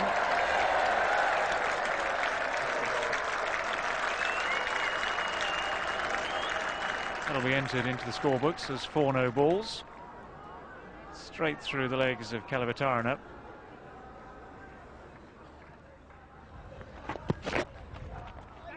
That's into space. Lovely piece of fielding yet again, and Eddie Nichols is going to opt for the assistance of the third umpire. Would have been a leg bye, or will be a leg bye, if Darren Gough is adjudged in. He seems confident enough. I think he's probably made it. Yes, I don't think the Sri Lankans are jumping around quite as much as they were when Alex Stewart was run out. Chandana again is the fielder. And it's another lovely bit of fielding. Good throw on the run, but Darren Gough is home.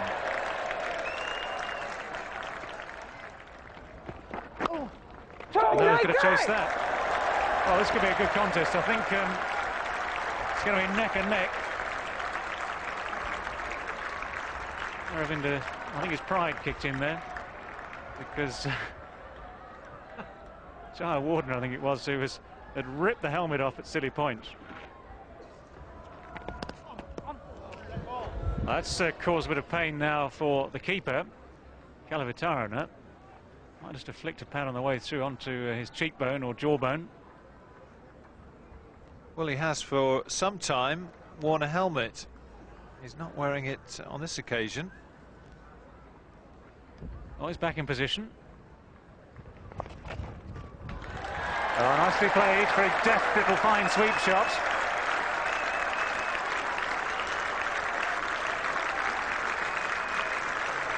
Sri Lanka have to bat again,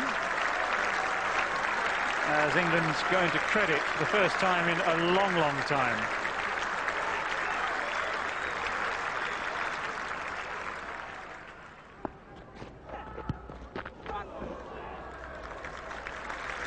Well, he's given it as a leg bye, but it's not that far away from the gloves. So England go to 150. Just 4 runs ahead.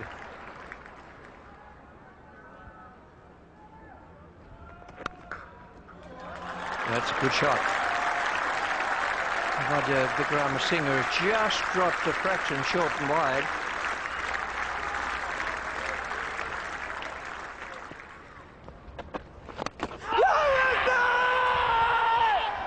And that has hit the ground with his bat so hard.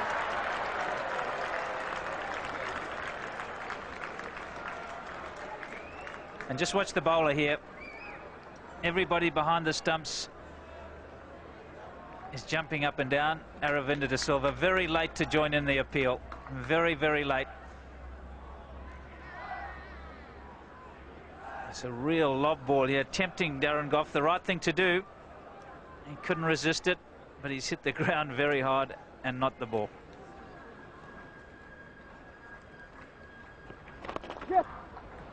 And that's a lovely shot. Mark Ramprakash taking advantage of a very full half volley from Dharmasena. No one out at deep mid-wicket. And 4 more runs to the England lead, which now gets to 20.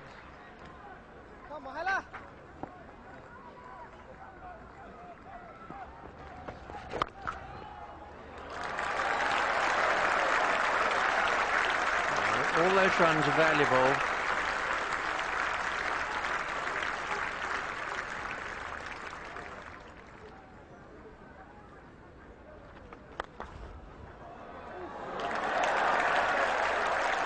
That will go for 4, and they are valuable runs.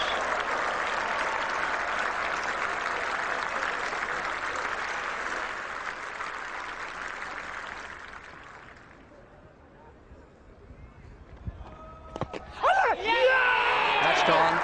That's inside edge onto the pad. Ramprakash goes, and now it looks for all the world like a Sri Lankan victory. Ramprakash out for 42. Another good innings from him. Angus Fraser is the last man in. And Muralitharan bowling around the wicket, made it turn, pitched it up, little inside edge, bat and pad.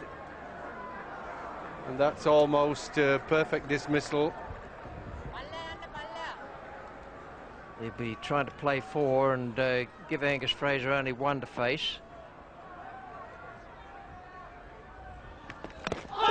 Bowl him behind his pads. I suspect that might have been the leg break, because it was either that or the top spinner, and it was very well bowled if it was a leggy coming in from the rough outside the right-hander's leg stump. Made an awful clatter. Well, there certainly was a clatter. That's nothing to the noise made by the Sri Lankan fielders now that they've bowled out England for 181. 30 extras there. Angus Fraser remained not out naught. Gough out for 15 and bowled behind his pads. Now the bowling figures for Sri Lanka. There's 1 run out, string of noughts in the column on the right-hand side, and Muralidharan 54.2 overs, 27 maidens, and 9 for 65. Fantastic performance, and that's reflected in the match and the way it went. England 445 and 181, Sri Lanka 591 all out, and Sri Lanka now need 36 to win. We're going to join it with the first ball. It's Angus Fraser. He's bowling to Sanat Jayasuriya, and Darren Gough is not on the field. He's injured a toe. It's not so much whether they'll get them as when they'll get them.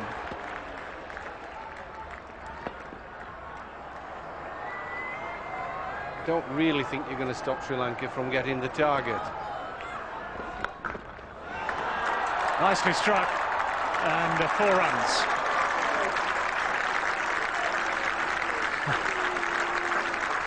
The one thing Jayasuriya is good at is shots.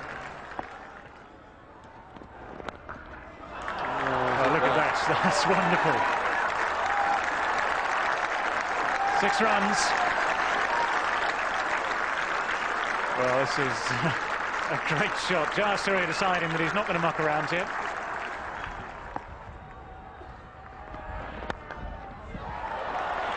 One bounce over extra cover, 4 more runs.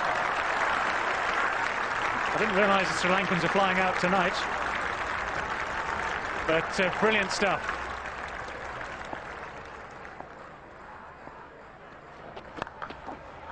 That's a fierce hit. You don't see too many square cuts for 6. Not on a big ground like the Oval. Both feet off the ground. Played the most remarkable stroke.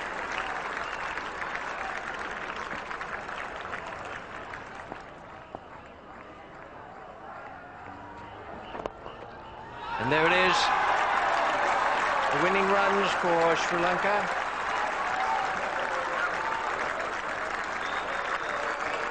And it is a splendid victory.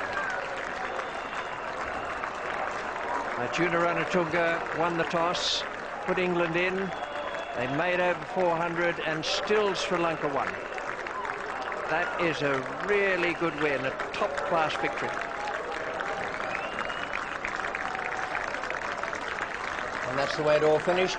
Sri Lanka winning by 10 wickets, their first ever victory in a test match in England. A wonderful effort. England 445 and 181 all out were beaten by Sri Lanka 591 and 37 for no wicket. And the Cornhill man of the match, Mattaya Muralidharan, and a sensational performance from him, the 5th best figures in test match cricket in the history of the game. Wonderful performance. And at the end of proceedings, David Gower talked with the 2 captains.